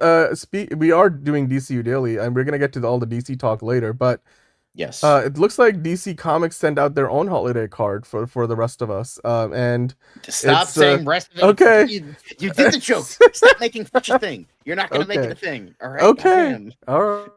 You did the joke once. It worked, and now you're beating. You're beating it. You're beating it like, you know, Marvel and their shitty ass franchise, all right? Beating it also has other meanings. Never mind. Right, I'm not gonna go there again. Crypto, hey, you brought it up, not me. But Crypto featured on DC Comics Happy Holidays card. So I guess they don't celebrate Festivus, they just celebrate the Happy Holidays over at DC Comics. John, they gotta make everybody happy. Yeah. Remember, happy holidays. If you don't like that, happy shut the fuck up. So, you know. I'm getting dared to repeat the joke from Caleb. Yeah. I like it. This is cute. Crypto, drop it. Drop that snow globe. He probably would drop it. But yeah. It's been a year of Crypto. He's still on the logo of all the DC, you know, comics social accounts. Okay, M2G, I will show my face. Okay, I will show. Just give me a few minutes. I'll be on. Hello, D Ross. Thanks for joining in live. Love to see you. Get that toy, Crypto. Get that toy.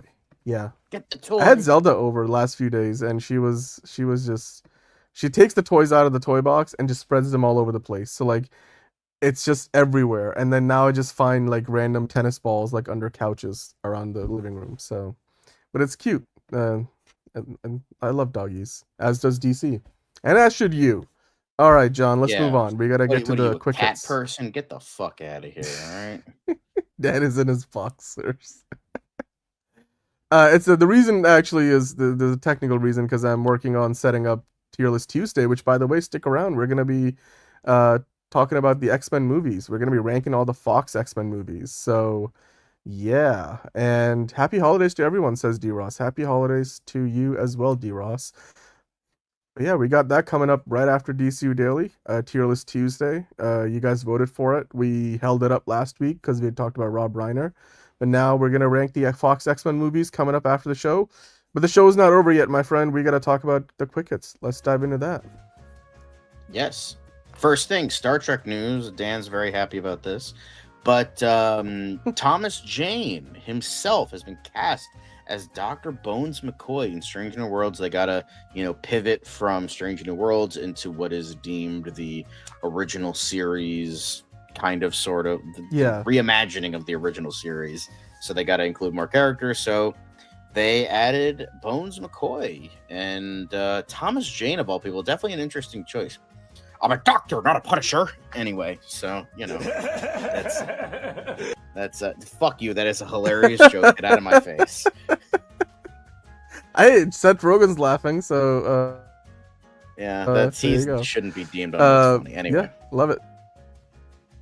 But they John is a also Trekkie another lifetime. I know. They also cast somebody else as Sulu. Kai Murakami as Sulu. Hikaru So Sulu, very exciting. Yeah. Damn it, Jim! I'm a doctor. Yeah. Damn it, he's dead, Jim. Anyway. He's dead. It's dead. Well, this show is soon gonna be dead. Not in a bad way, but like it's just gonna end. But next up, in terms of things ending, production on Spider-Man Brand New Day has ended, and it's going to go into post-production. And Destin Daniel Cretton did a very lovely tribute to the film, very long tribute that I'm not going to read. If you want to go look at it, go to his Instagram. But it's a very long message. Very long, loving, heartfelt message, and I pray to God that this movie does well and it's a good movie. I hope it gets $1 billion. I hope I lose that bet with C Black because I want it to be successful. I want it to be a great movie, but is that a prison just set? A bit of a cynic. Like, is that a prison set that they're on? Interesting. Okay. Okay, that is interesting. Let's keep on going. Why is that comment still on? Get it? Okay. Anyway. The SpongeBob movie Search for SquarePants behind the scenes. Who knew our reunion would come at sea in theaters now? So it seems like that's Mark Hamill on the right. Mark Hamill, which honestly, for a sec, I thought that was Jason Alexander. Like it didn't look like Mark Hamill. Like I'm like, since when did Jason Alexander voice the Joker? But no, Clancy Brown and Mark Hamill together again. Nice. Can't go wrong. Can't go wrong. But going back to Marvel stuff, Loki has officially joined Letterboxd 1 million watched club, the second Disney Plus series and fourth series overall to achieve this milestone. Congrats, Loki. I never watched season 2, but I liked season 1, so yeah. That is awesome. Cool.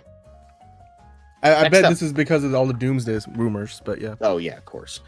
Disney has revealed the 100th anniversary logo for Winnie the Pooh. Winnie the Pooh, my goat, I'm sure, because he's a nice, cutesy character. I'm sure Tony hates him, just like Tony hates Elmo because Tony's a lame-ass duck.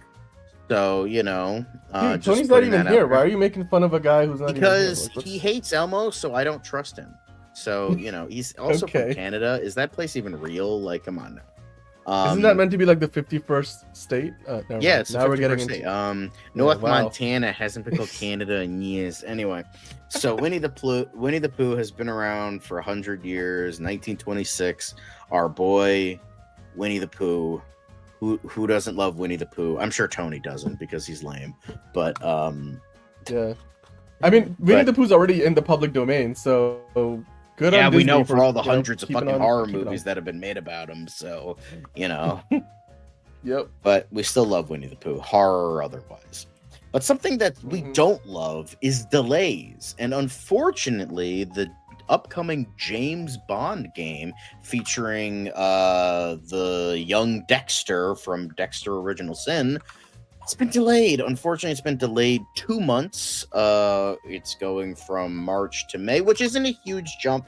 Hopefully that means we're going to get a better quality game. They're working on stuff, so it's not the biggest deal, but it's a bit sad because a lot of people were looking forward to it. So, it's on my wish list.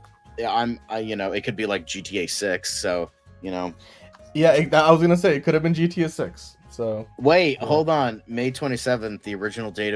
Oh. That's interesting. Oh, okay. Exactly. Look at Cyberpunk 2077. Just like a year ago, that game felt complete. Like after what, like fucking 6 years. So just take your time on it.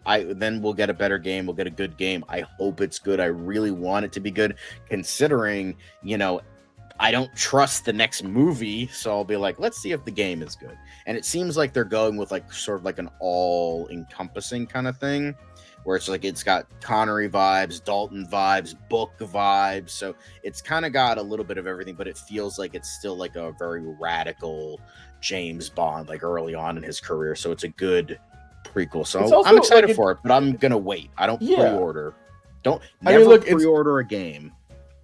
I will say this though, it also comes out at a time when they don't actually have a Bond. I don't know if they're gonna have announced one by the time this game comes out, but that's kind of unique because throughout history, like most games have come out when they've already had an actor playing Bond.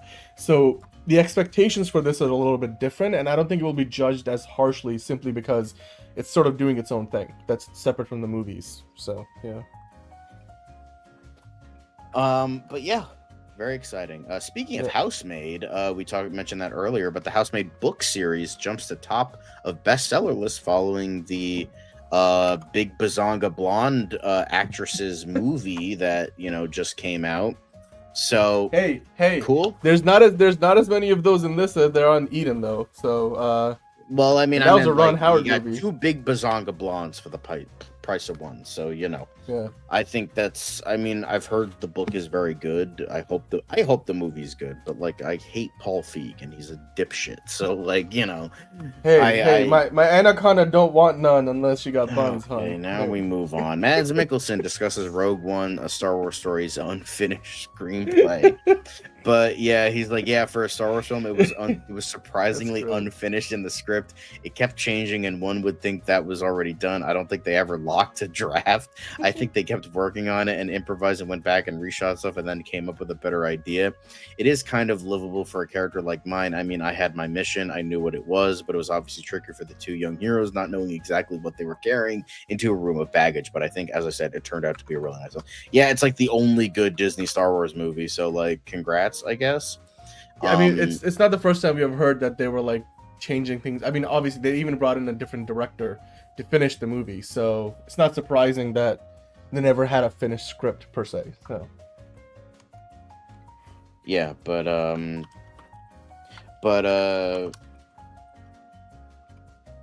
yeah. Let's roll. Let's move on to the next quick. They managed to get something good out of it, so props to them. God knows it didn't work out for Solo. Whoops-a-daisies.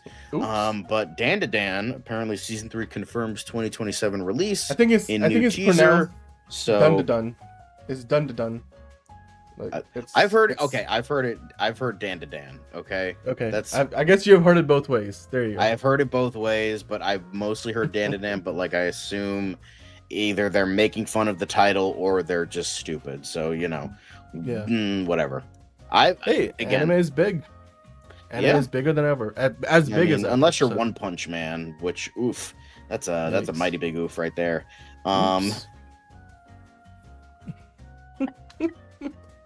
Poor One Punch Man fans. Anyway, but Don to Don fans will be getting a season 3. So congrats to you guys. Spiked 60-minute segment spreads online after Canadian TV network posts on an unedited episode. The Canadians taking another L.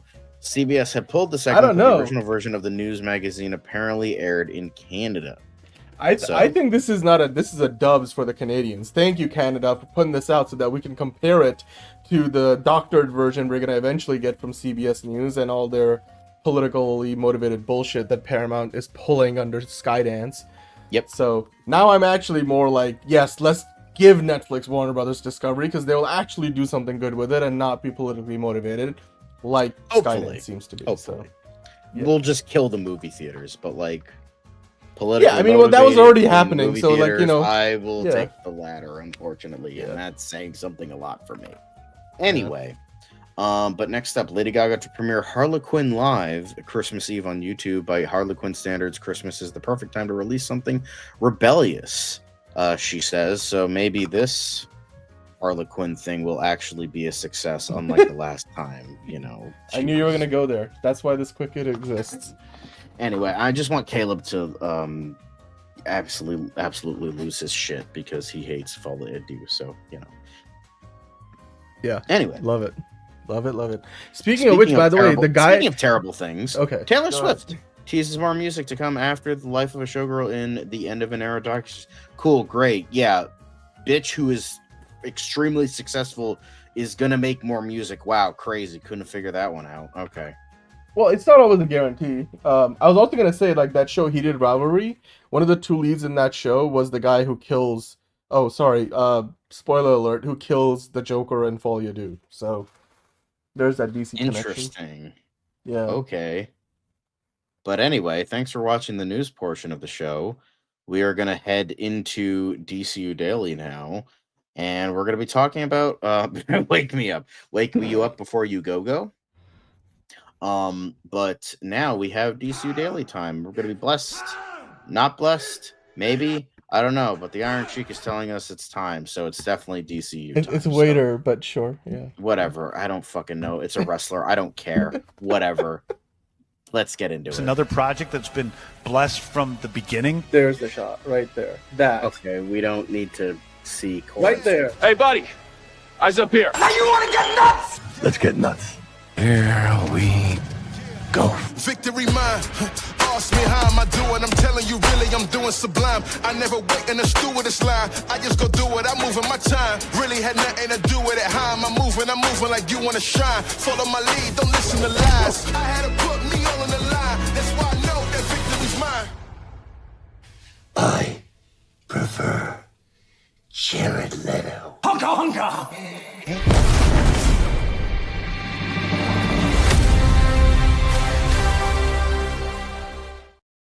Yellow.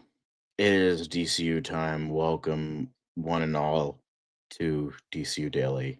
Here we are. We have tons of DCU stuff. Hey, Dan, what are you excited to talk about today? I'm just excited to talk about all the quick hits we got for DC. You got a bunch of fun facts about Batman. Also, the big thing, of course, is the DC Comics success this year. Absolute Universe killing it. Yes. So, yeah. So let's just jump right into it and get this shit on the road. And fun fact, Batman was canonically trained by numerous masters around the world. We know this, including Santa Claus himself. So, this... Wait, does that mean Batman will be delivering my Christmas present?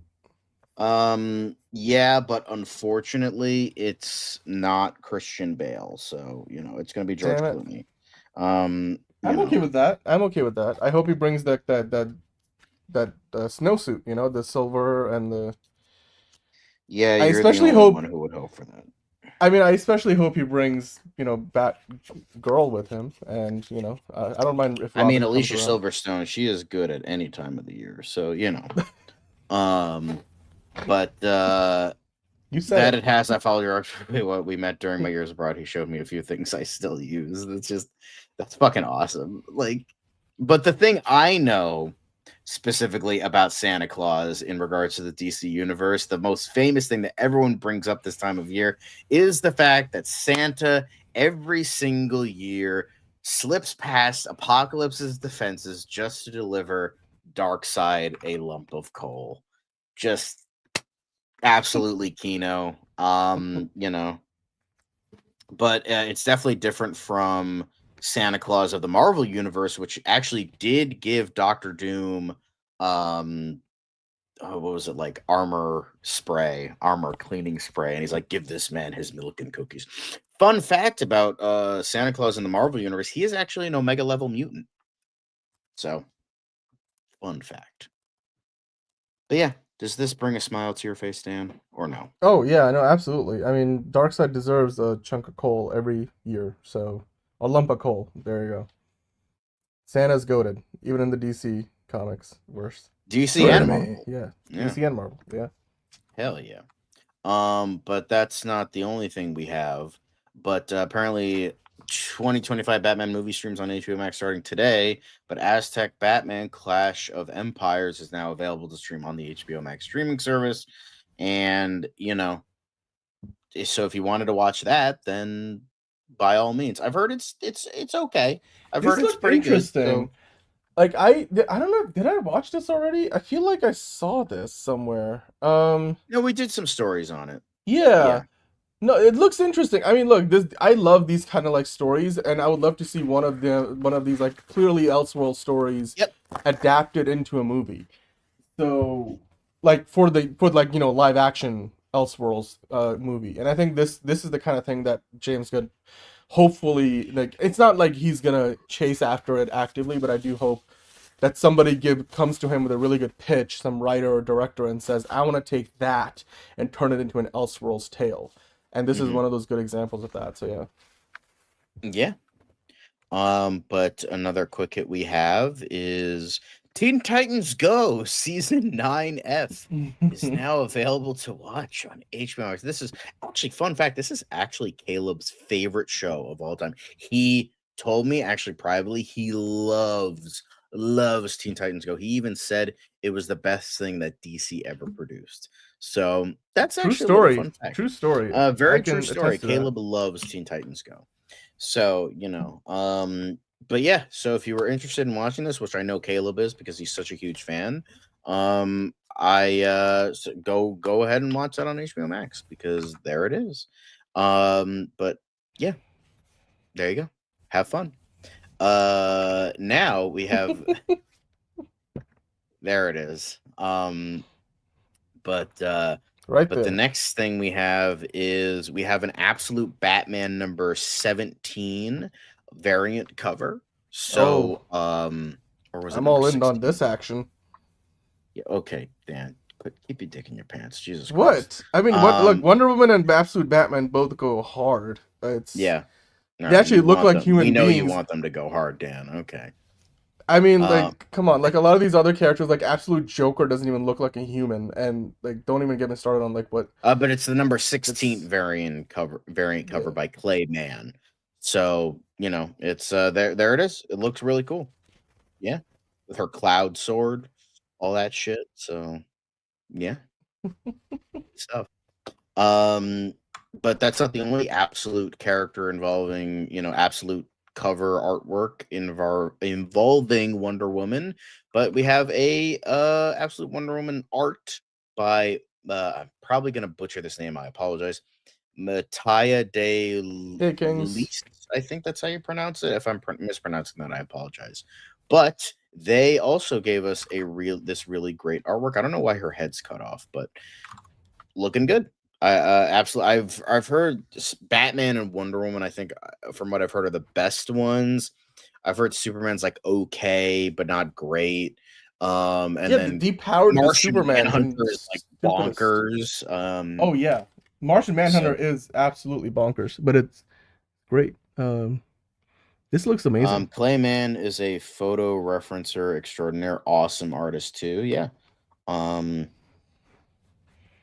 Dude, I'm telling you, like, the more I see Absolute Wonder Woman, the more I want the DCU Wonder Woman to be based on the Absolute Wonder Woman. Well, let's not get crazy here. The whole point of this is not to be like the main DC universe. So. No, I'm just saying, like, pulled some inspiration from it. Like, James Gunn just mentioned Absolute Universe Brainiac, and like, in some way inspires his iteration of Brainiac. So I'm just saying, like, it wouldn't be the first time.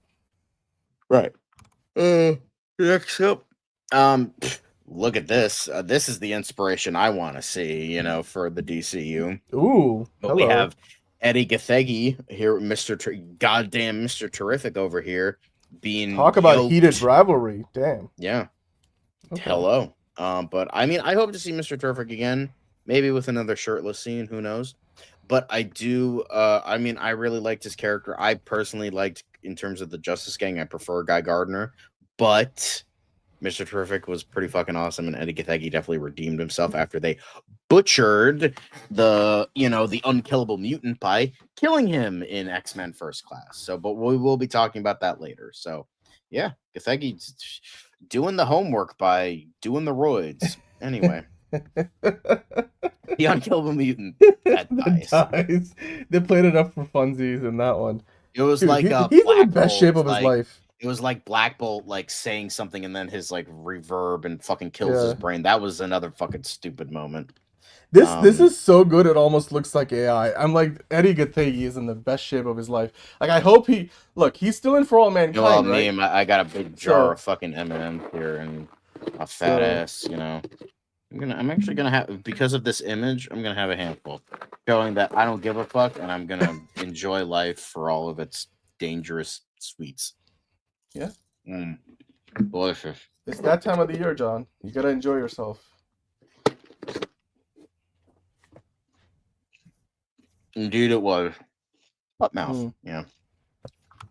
Anyway. Indeed. Before we get we were ready for his solo film.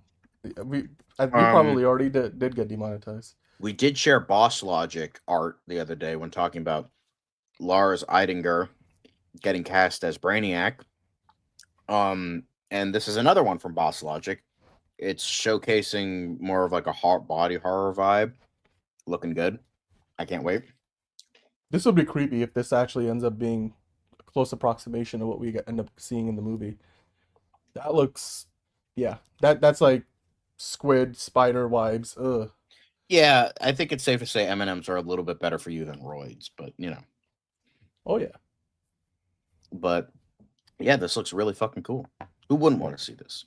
Anyway, but now we get some appreciation for not James, but Sean Gunn, who's done a lot of work for it, not just, you know, because he worked with James Gunn, but like a lot of Weasel, as well as and he was also Calendar Man in the Suicide Squad.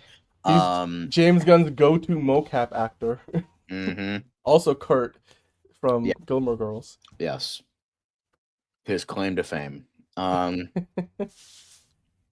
I hope it is. I mean, again, he's casting a German. It's perfect casting. Anyway. But yeah, awesome stuff. We love Sean Gunn. By the way, quick question. Do you think we're gonna see him playing Maxwell Lord and Mana tomorrow? Like, is he gonna have a role in that movie? Ooh, that's a good question. Shut the fuck up, Caleb. Goddamn. God, he's just coming at you today. Damn. I'm gonna watch Shazam twice tonight, just to spite Caleb. Okay. So your lack of views mean nothing. Anyway, you're gonna make up for all those views that Caleb is not giving to Shazam in one night. Anyway, then we have gross Dan Slott. But if you were, he says, he posted this on Threads. If you're wondering or worried when the guy who wrote Spider-Verse and Superior Spider-Man would do something crazy to the Superman line, that's Superman Unlimited number 11, the start of our reign of the Superboys issues, will show why Lucas Meyer is one of the best damn artists at DC. I will say this art definitely looks good. It probably won't be as good as it'll probably be better than the writing because it's, you know, Dan Slott writing, but you know. I don't know if you have any thoughts on this. Nope.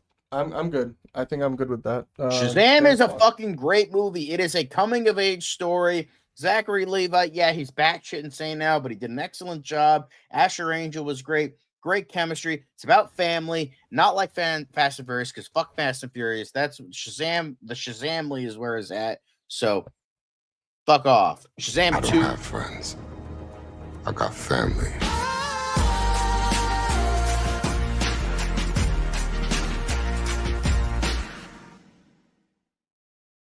Caleb, that is 100% true. Because look at, you know, Woman of Tomorrow. Because they got to like prop it up. Sounding like, oh, clearly the writing is fucking terrible. We got to get some really good artists on this shit. But I think you are the only person in existence to have ever said that, Elite Easy. Because I'm pretty sure that nobody on planet Earth actually likes Superboy.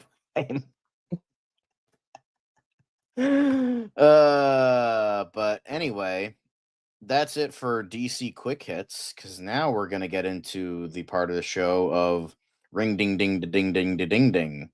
What did Gunn say? What did the Gunn say? Okay, yeah. But he was talking about this was the tweet that we tried to bring up the other day, but Threads like crashed for some reason, so I had to like bring up this like tiny little blurb of it. But James Gunn was saying how he went to go see Song Sung Blue with the crew of Man of Tomorrow. Lee Pace Batman, who is a consistent follower of DC things, big fan. He says, between this and Running Man, it's really cool that you take the crew out to see films. Do you usually do it for all productions? I think you took the Suicide Squad crowd to watch Joker 2019 too. Yeah, we see a movie at least once a week in pre-production, and then veggie ice cream. Ew. What program do you use to write your scripts, like Word or Google Docs? Are any trustworthy? He says I use Final Draft, which is one of the industry standards. Is Final Draft. Personally, I use a subsidiary of Writer Duet. I use Writer Solo. It's like essentially a free software that you can download onto your computer, and that's what I use. But I know people that use Google Docs. I know people that use there was another one that I know Celtics I used for a while, but that I think it went by the wayside. I don't think it's a thing anymore. But yeah. What did you I know you've written some scripts, Dan. What do you use? I mean, I used to use Movie Magic Screenwriter. That's the one you're probably thinking of. And then I've used a lot of Final Draft as well. So between those two, because Movie Magic also, which I think they actually separated, so it was Wright Brothers were the company behind the screenwriting software, and then Movie Magic also did budgeting and scheduling. So if you were like a producer, you can use that to then convert your script into like a shooting schedule and all that. So whereas Final Draft is the standard pretty much in most circles today, especially, I mean, James Gunn is not the only one who probably uses it. So yeah, absolutely. I have it on I think I have it on my first computer. But yeah, I used to use Celtics a lot. Damn, why is Connell fucking catching strays in the chat? God damn. Who? And fucking Elite Z is shitting on fucking Connor Kent, the fucking clone Superboy, and it's just like, bruh, goddamn, what are you doing? Isn't that because they're from the Superboy story? That's right. That's why. Right? No, I know, but like, Connor Kent's a great character. Like, why are you shitting on him? Anyway, but James Gunn also talking about how the bullshit, because James Gunn always gets bullshitted. So this is essentially coming from someone who was like talking about Supergirl, because a lot of naysayers of Supergirl saying, "Oh, it's just James Gunn's movie, but with a different director. He was a ghost director, blah, blah, blah," perpetuating a lot of bullshit. And so they said, let me explain it to you as simply. Gunn wrote the story, is the head of DC, just like Marvel and Kevin. The storyboards are already made for this film. Our director/writer are hired to shoot what Gunn wants. This is Gunn's vision. You don't think so? The Russo brothers are on record saying everything for their film was, that using the wrong pretense of there, was already done for them. They just had to shoot what Marvel wanted.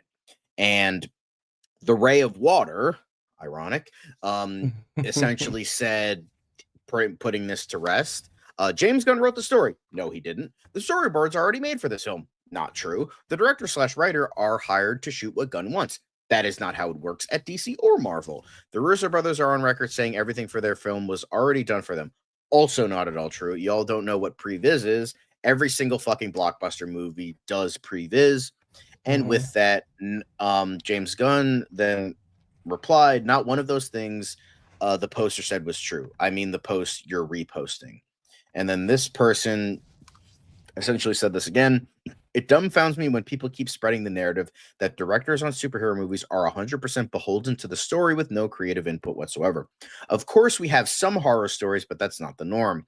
Less informed people keep calling Supergirl another James Gunn space adventure when Craig Gillespie's name is in the damn trailer. And it's not like he's not known. I, Tanya, Cruella, Lars and the Real Girl. This man has made a lot of good stuff. So it's just like, I don't know, because I've seen people that genuinely liked the Superman movie, and then they see the Supergirl trailer who are like, yep, I'm out. I'm done with this. The Gunverse has failed, blah, blah, blah, blah. It's just like, really? After one like mid trailer, you're done? Like, that's it? Like, okay. Then you didn't care from the beginning. You're like, oh, I'll give it a chance. It's just like, all right, then fuck off. You didn't really care. Which is ridiculous. No, I mean, I agree. I think this is just there's a lot of misconceptions around how movies are made, and Yeah. those only Like the further whole get thing with like reshoots. Oh, reshoots are yeah. bad. It's just like, well, when They it's like used to be fucking 6 months of reshoots, but like yeah. Like not nowadays, it's always. very standard. Like it's especially for these big movies. Like especially on the Marvel side, they Correct. build them into it. And then James Gunn just doesn't do a lot of reshoots anyway. But then other DC movies will probably do more reshoots, and that's normal. That's part of the process. That's the point. So yeah. But anyway, yeah. I mean, I'm glad like But James Gunn addresses these at least directly. In this and instance, I'm speaking okay of with it. things that people get are getting wrong, Geeks and Gamers, which is notoriously run by dickheads and assholes. Um, James Gunn says Batman has become boring, claims there's a plan to fix him in the DCU, and then somebody posted this saying, "Do you get tired of people twisting things you said or taking things you said out of context? Also, I hope you are doing well. It has to be annoying. Bothersome, yes, but as far as human problems go, it's not exactly first tier." So essentially, it's just like, yeah, it sucks, but also essentially James Gunn saying your shit means fucking nothing to me, and then moves on. Like that's pretty goated answer, not gonna lie. So love to see it. So the MCU was doomed after Iron exactly. Like that's what I think I was saying this beforehand. Where it's like, oh, Superman was a failure, blah blah blah, with all these like people Right. saying it's like, well, that by that logic, it was doomed after Incredible Hulk because Incredible Hulk failed. That was Mm-hmm. barely made a profit and was not really acclaimed by both audiences and critics. So by that logic, oh, it's failed. We're done. We're bye. Ridiculous. Yeah, I mean, when you're under this much of the spotlight as somebody who's not only a studio head but also very available and publicly approachable online, James Gunn has to let a lot of this just bounce off of him because otherwise he would just be in like a constant state of depression and panic and stuff. And look, everybody deals with fame differently. I think James Gunn is built for this kind of thing, role and what he's doing for DC, and that's partly why he's so far done a great job. And hopefully this continues. Like he doesn't get sensitive to every little criticism because I mean like that's what Kevin Feige has done too. But James Gunn is even more of a creative in the sense that he writes and directs. So yeah, because if you fucking read the article in terms of what he said, like he's not saying Batman is boring at all, but it's just like we've It's been also kind of clickbait. doing the same It's, rigmarole over and over and over again. Yeah. Because that is true. Because like the idea of like Batman becoming the beacon of hope, we've done that the last 4 fucking like movies and shows. It was done in Dark Knight Rises. It was done in Batman versus Superman. It was done in Batman Cape Crusader, and it was done in the Batman.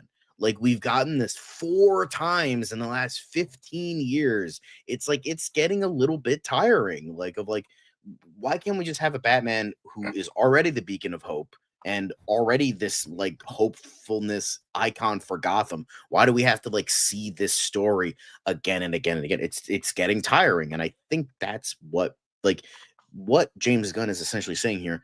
You have fucking 80 years of history to grab from for a lot of these characters. 80, 70, 60, 50, depending on the character, but for Batman specifically it's 80 something years.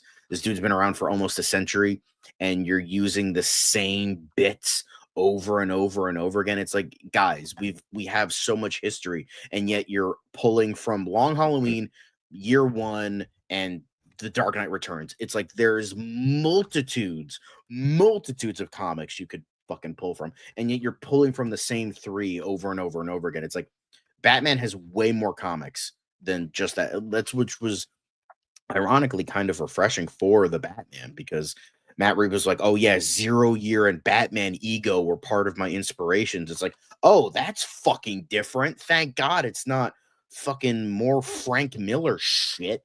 It's just like it's Batman is boring, but the thing is, he's not essentially boring as a character, and he's not like fixing him. He's just like, we're gonna try to do something different that's not been seen the same thing for the last 4 iterations of the character. That's all. But people are gonna say, oh, he's boring. No, he's not boring. Jane, you're just taking him shit out of a fucking context. So Yeah, and I think it's also like James Gunn's moral compass on Batman has been in the right place from the beginning, even though things have been evolving. He's mentioned that we may not be getting Brave and the Bold quite like they were initially talking about it a few years ago. But ultimately, his goal is to bring us a new take on Batman that doesn't feel like something that's being rehashed from, like you said, the many other iterations we have seen over the years. So, in that sense, I think James Gunn is on the right track. So, whatever we do end up getting, he's not wrong about the fact that Batman, he's the most popular, if not one of the most, certainly one of the most popular heroes of all time. He's the next popular behind Spider-Man, but even Spider-Man might be dwindling, so who knows? So like you have had so many iterations in the cultural zeitgeist. We have one going right now. I mean, we have the animated show on Amazon Prime. We have actually 2 animated shows now. There's the Bat Fam, and then there's like the Cape Crusader, and there's all this other iterations of Batman that people remember from growing up. The ones that is their favorite version. So, yeah, but to be fair, James Gunn doesn't want to do that, which is a shame. But yeah. But yeah, I think it's just tiring, because then I see people, because I'm friends with like a lot of like cynical ass people who are just like, who just see one thing and then automatically it's just like, oh yeah, this is what it is, when it's just like, no, it's not what it is. And it's just like, it's just tiring, like, just, no, I have to explain it because I technically do this for a living. So, like, I know the idiosyncrasies, I know the nuances, I know what he really said versus what was said here. And it's just like, it's just so tiring knowing all this, the burden of knowledge, I guess. It's just knowing all this stuff. And it's just like, your fucking media literacy is dog shit. Stop fucking perpetuating nonsense. It's ridiculous. That's why we like to do this. So you guys are educated and getting different perspectives between me, Dan, Liz, if she's on the show, or anybody else that's still on DCU Daily. But it's just, God, it gets really tiring. So no, I agree. Anyway. It's fair. And look, when we talk about rumors, we want to point out they're rumors, grain of salt, or like it's rage baiting and clickbaiting. I mean, look, rage baiting is fun. I am the Snyder. I am the one who knocks. But yeah, like sometimes there's a difference between even like clickbait to just complete falsehoods. So yeah. But this is just something he said before. But James Gunn made a 6'7" joke. Oopsie daisies, because he was talking about Dave Bautista, like, being considered, Brainiac confirming, not confirming. But unfortunately, he said the word, guys. In addition, truly none of the names from the 6 or 7 I've seen rumored for the role have auditioned or been discussed at all. Then this gentleman said, how many actors did you see rumored? And then James Gunn's like, I saw 6. So 7. Oof.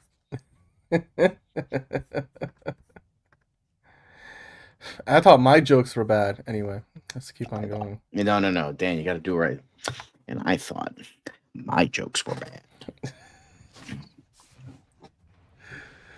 Hey, I was the Joker for Halloween that year, just like 90% of America at that point.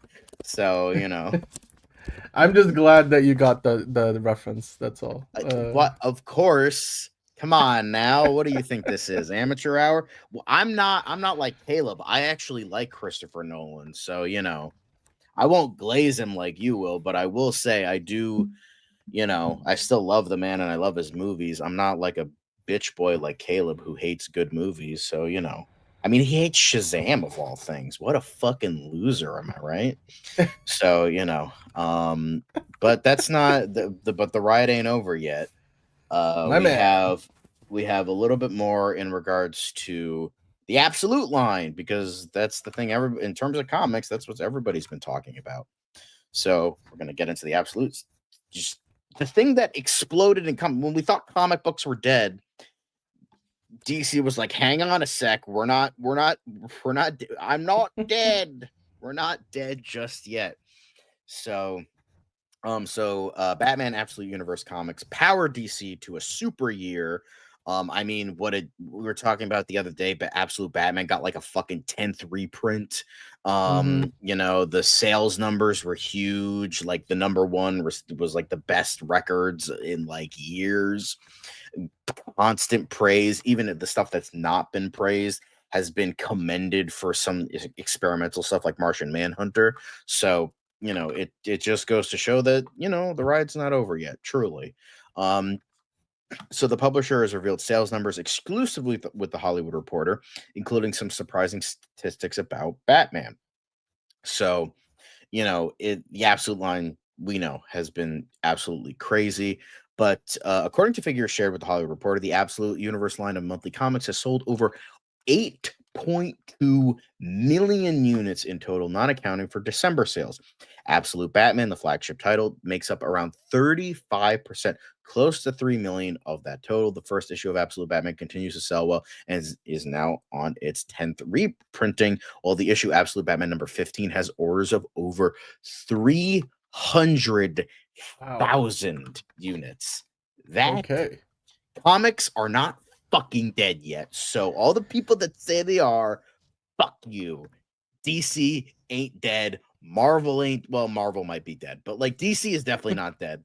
Well, Marvel will be dead once they kill off the Ultimates line again, but like until then, we're good.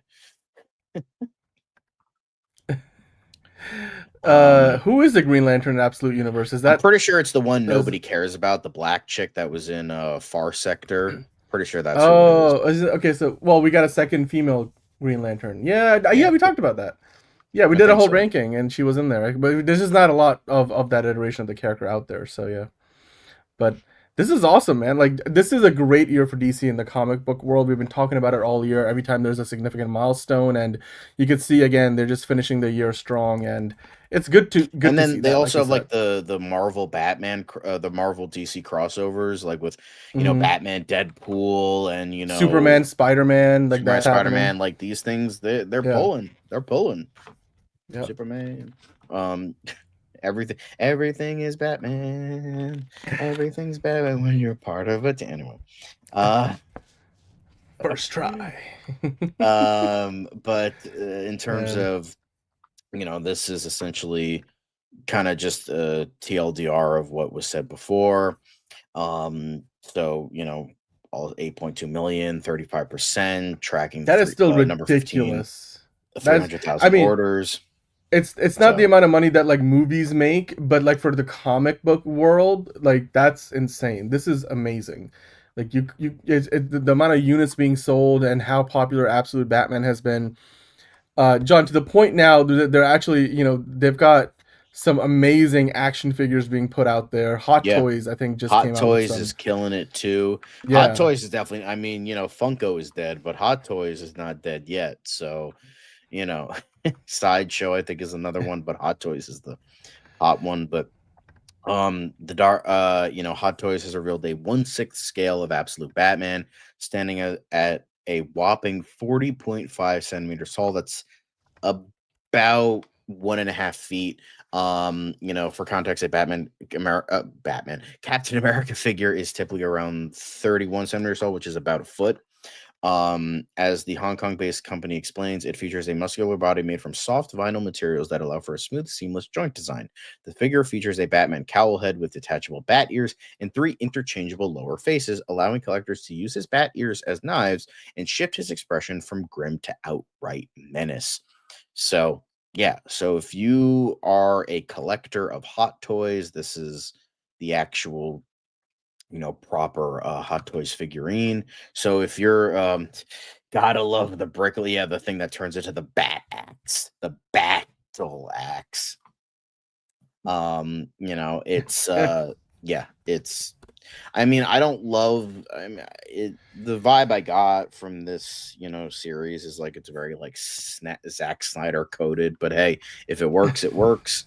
But I love it still. That's one way of looking at it. It's not like they're saying this is a directly like Zack Snyder's not influencing this in any way that is. No, I know. I'm just more than it's literally a DC world without hope because Darkseid created it. That's literally Zack Snyder's DCEU. So like I think you're extending the metaphor, but sure. I'm a bat ass. No, the bat asses are Val Kilmer and George Clooney in those suits. Hello. Injustice coded.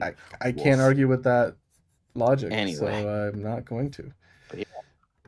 That's it, guys. That's it for DCU Daily. That's all we got. So Hey. Okay, so I did want to, before we finish up, give you guys an update on the show schedule for the week. So, by the way, Dark Elite Eric is picking up what you're putting down, John. So as far as what we're doing, so this is a holiday week, obviously. It's Christmas Eve for some of you guys, depending on what time zone you're in or when you're watching us. You might even be watching us on Christmas Day.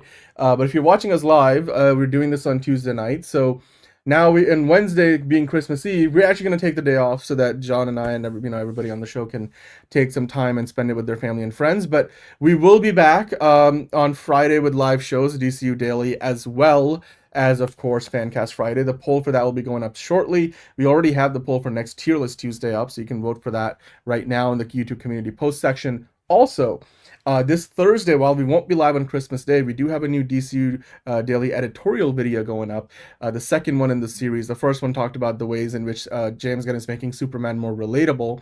This one will discuss and compare why did The Flash fail where Spider-Man No Way Home succeeded. Some of you guys might be thinking, well, that's an obvious one, but there are a few different reasons we go through, so do check that out. We will have more, polls and things going up in the post section tomorrow on Wednesday, Christmas Eve, and then, like I said, on Thursday, we'll have that special DCU Daily editorial video, and then Friday, we are back with the live shows, DCU Daily. We're going to talk about, the weekend box office, all the MCU stuff, and then we'll get into Fancast Friday. And for that, the poll is up on the channel community post section right now. So go check that out. John, anything else to add to that before we sign off DCU Daily and move over to Tier List Tuesday? Yes, actually. If I were to say anything, that would be a proper segue into Tier List Tuesday, and that is, to me, my X-Men. It's another project that's been blessed from the beginning. There's the shot right there. That. Okay, we don't need to see right there. Hey, buddy. Eyes up here. Now you want to get nuts? Let's get nuts. Here we go. Victory mine. Ask me how am I doing? I'm telling you, really, I'm doing sublime. I never wait in a stewardess line. I just go do it. I'm moving my time. Really had nothing to do with it. How am I moving? I'm moving like you want to shine. Follow my lead. Don't listen to lies. I had to put me all on the line. That's why I know that victory's mine. I prefer Jared Leto. Hunka hunka.